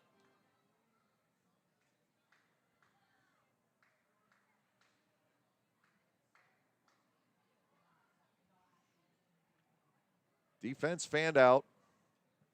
De Aza trying to find an open spot. Freeman back to work. Here's the 2-2. De Aza lines it to center. He's got his 3rd hit of the ball game. The Ducks can't figure him out anyway, anyhow. His 22nd hit of the season series. We are in our 12th game. Ladarius Clark will step to the plate. Ladarius, RBI machine that he is, 276, 11 homers, 46 runs batted in. But he has one of the best RBI rates I've ever seen. He drives in 1 every about 3.5 at bats. De Aza leads from first. Clark gets a pitch in the dirt. That scoots right between the legs of Sanchez, and De Aza will move ahead to second. A ball and no strikes to Ladarius. 1 out here in the top of the 9th inning. Lancaster with 1 run on the board and seeking a second. Meanwhile, Sanchez needs to have a word with Freeman. And this is about signed, so no timeout will be charged.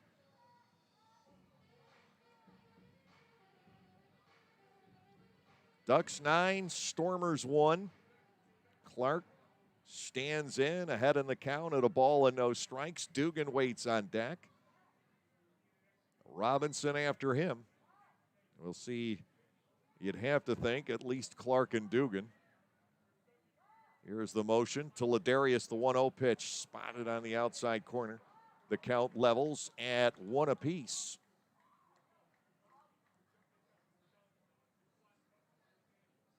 Outfielders are deep against Clark.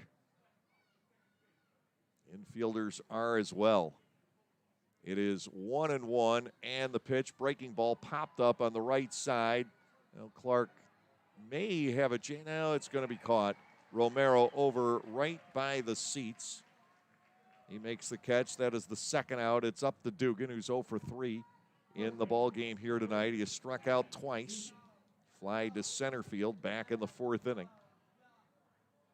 Nobody wants to make the last out. Kelly tries to keep this going for the Barnstormers. De Aza at second base with 2 men gone. Trayvon Robinson now into the on-deck circle. Barnstormers down 8.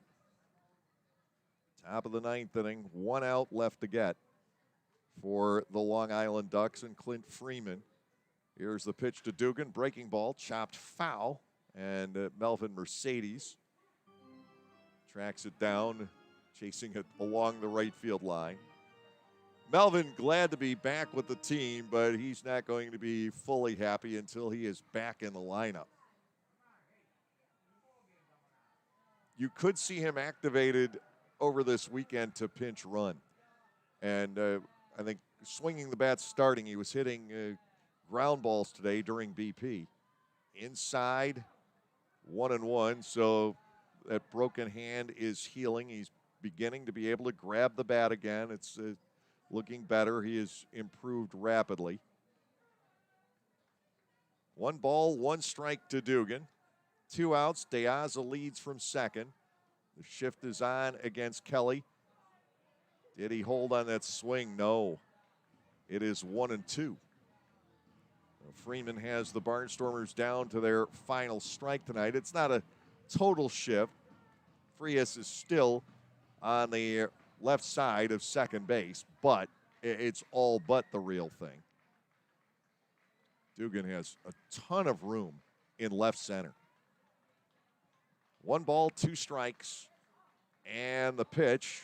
Kelly stays alive with a little roller foul, and will keep the ball game going.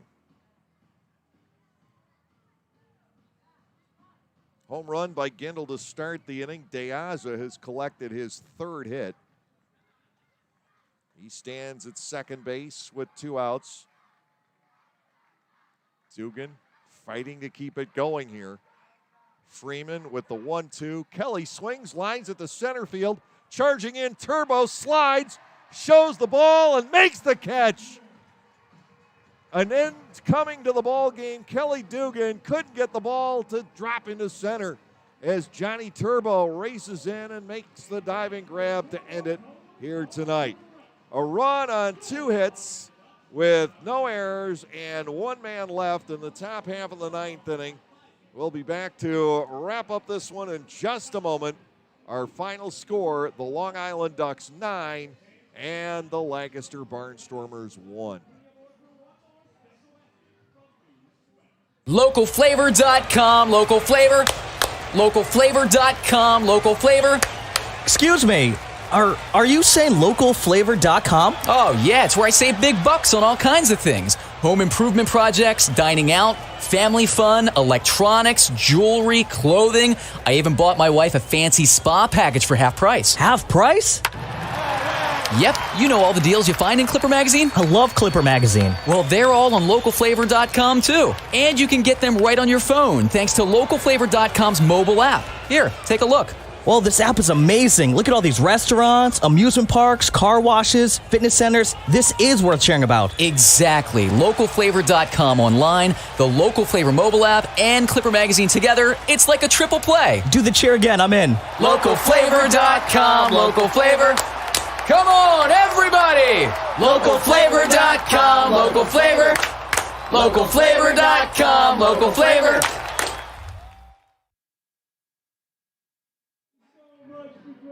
The Barnstormers dropped the series opener here at Long Island 9-1, and now Lancaster is back to just one game over 500 for the season. They can't establish enough thrust to get away from the black hole of the 500 mark. They were starting to pull away, and it's drawn them right back in, as has happened the entire year. The Barnstormers had scored 36 runs in a 4-game winning streak to improve to 13-10 in the second half, 43-40 on the season.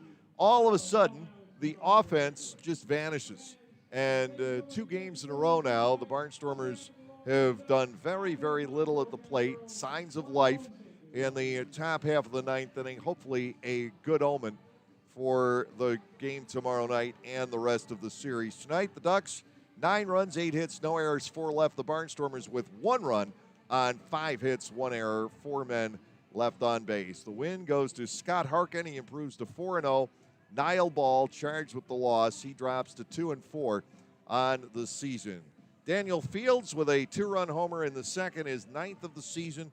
Caleb Gindel with number 25. He's now 4 away from the franchise single-season record. That came leading off the 9th inning, finally breaking up the streak of zeros on the board for the Barnstormers. They went 16 innings without scoring a run over the past couple of ball games.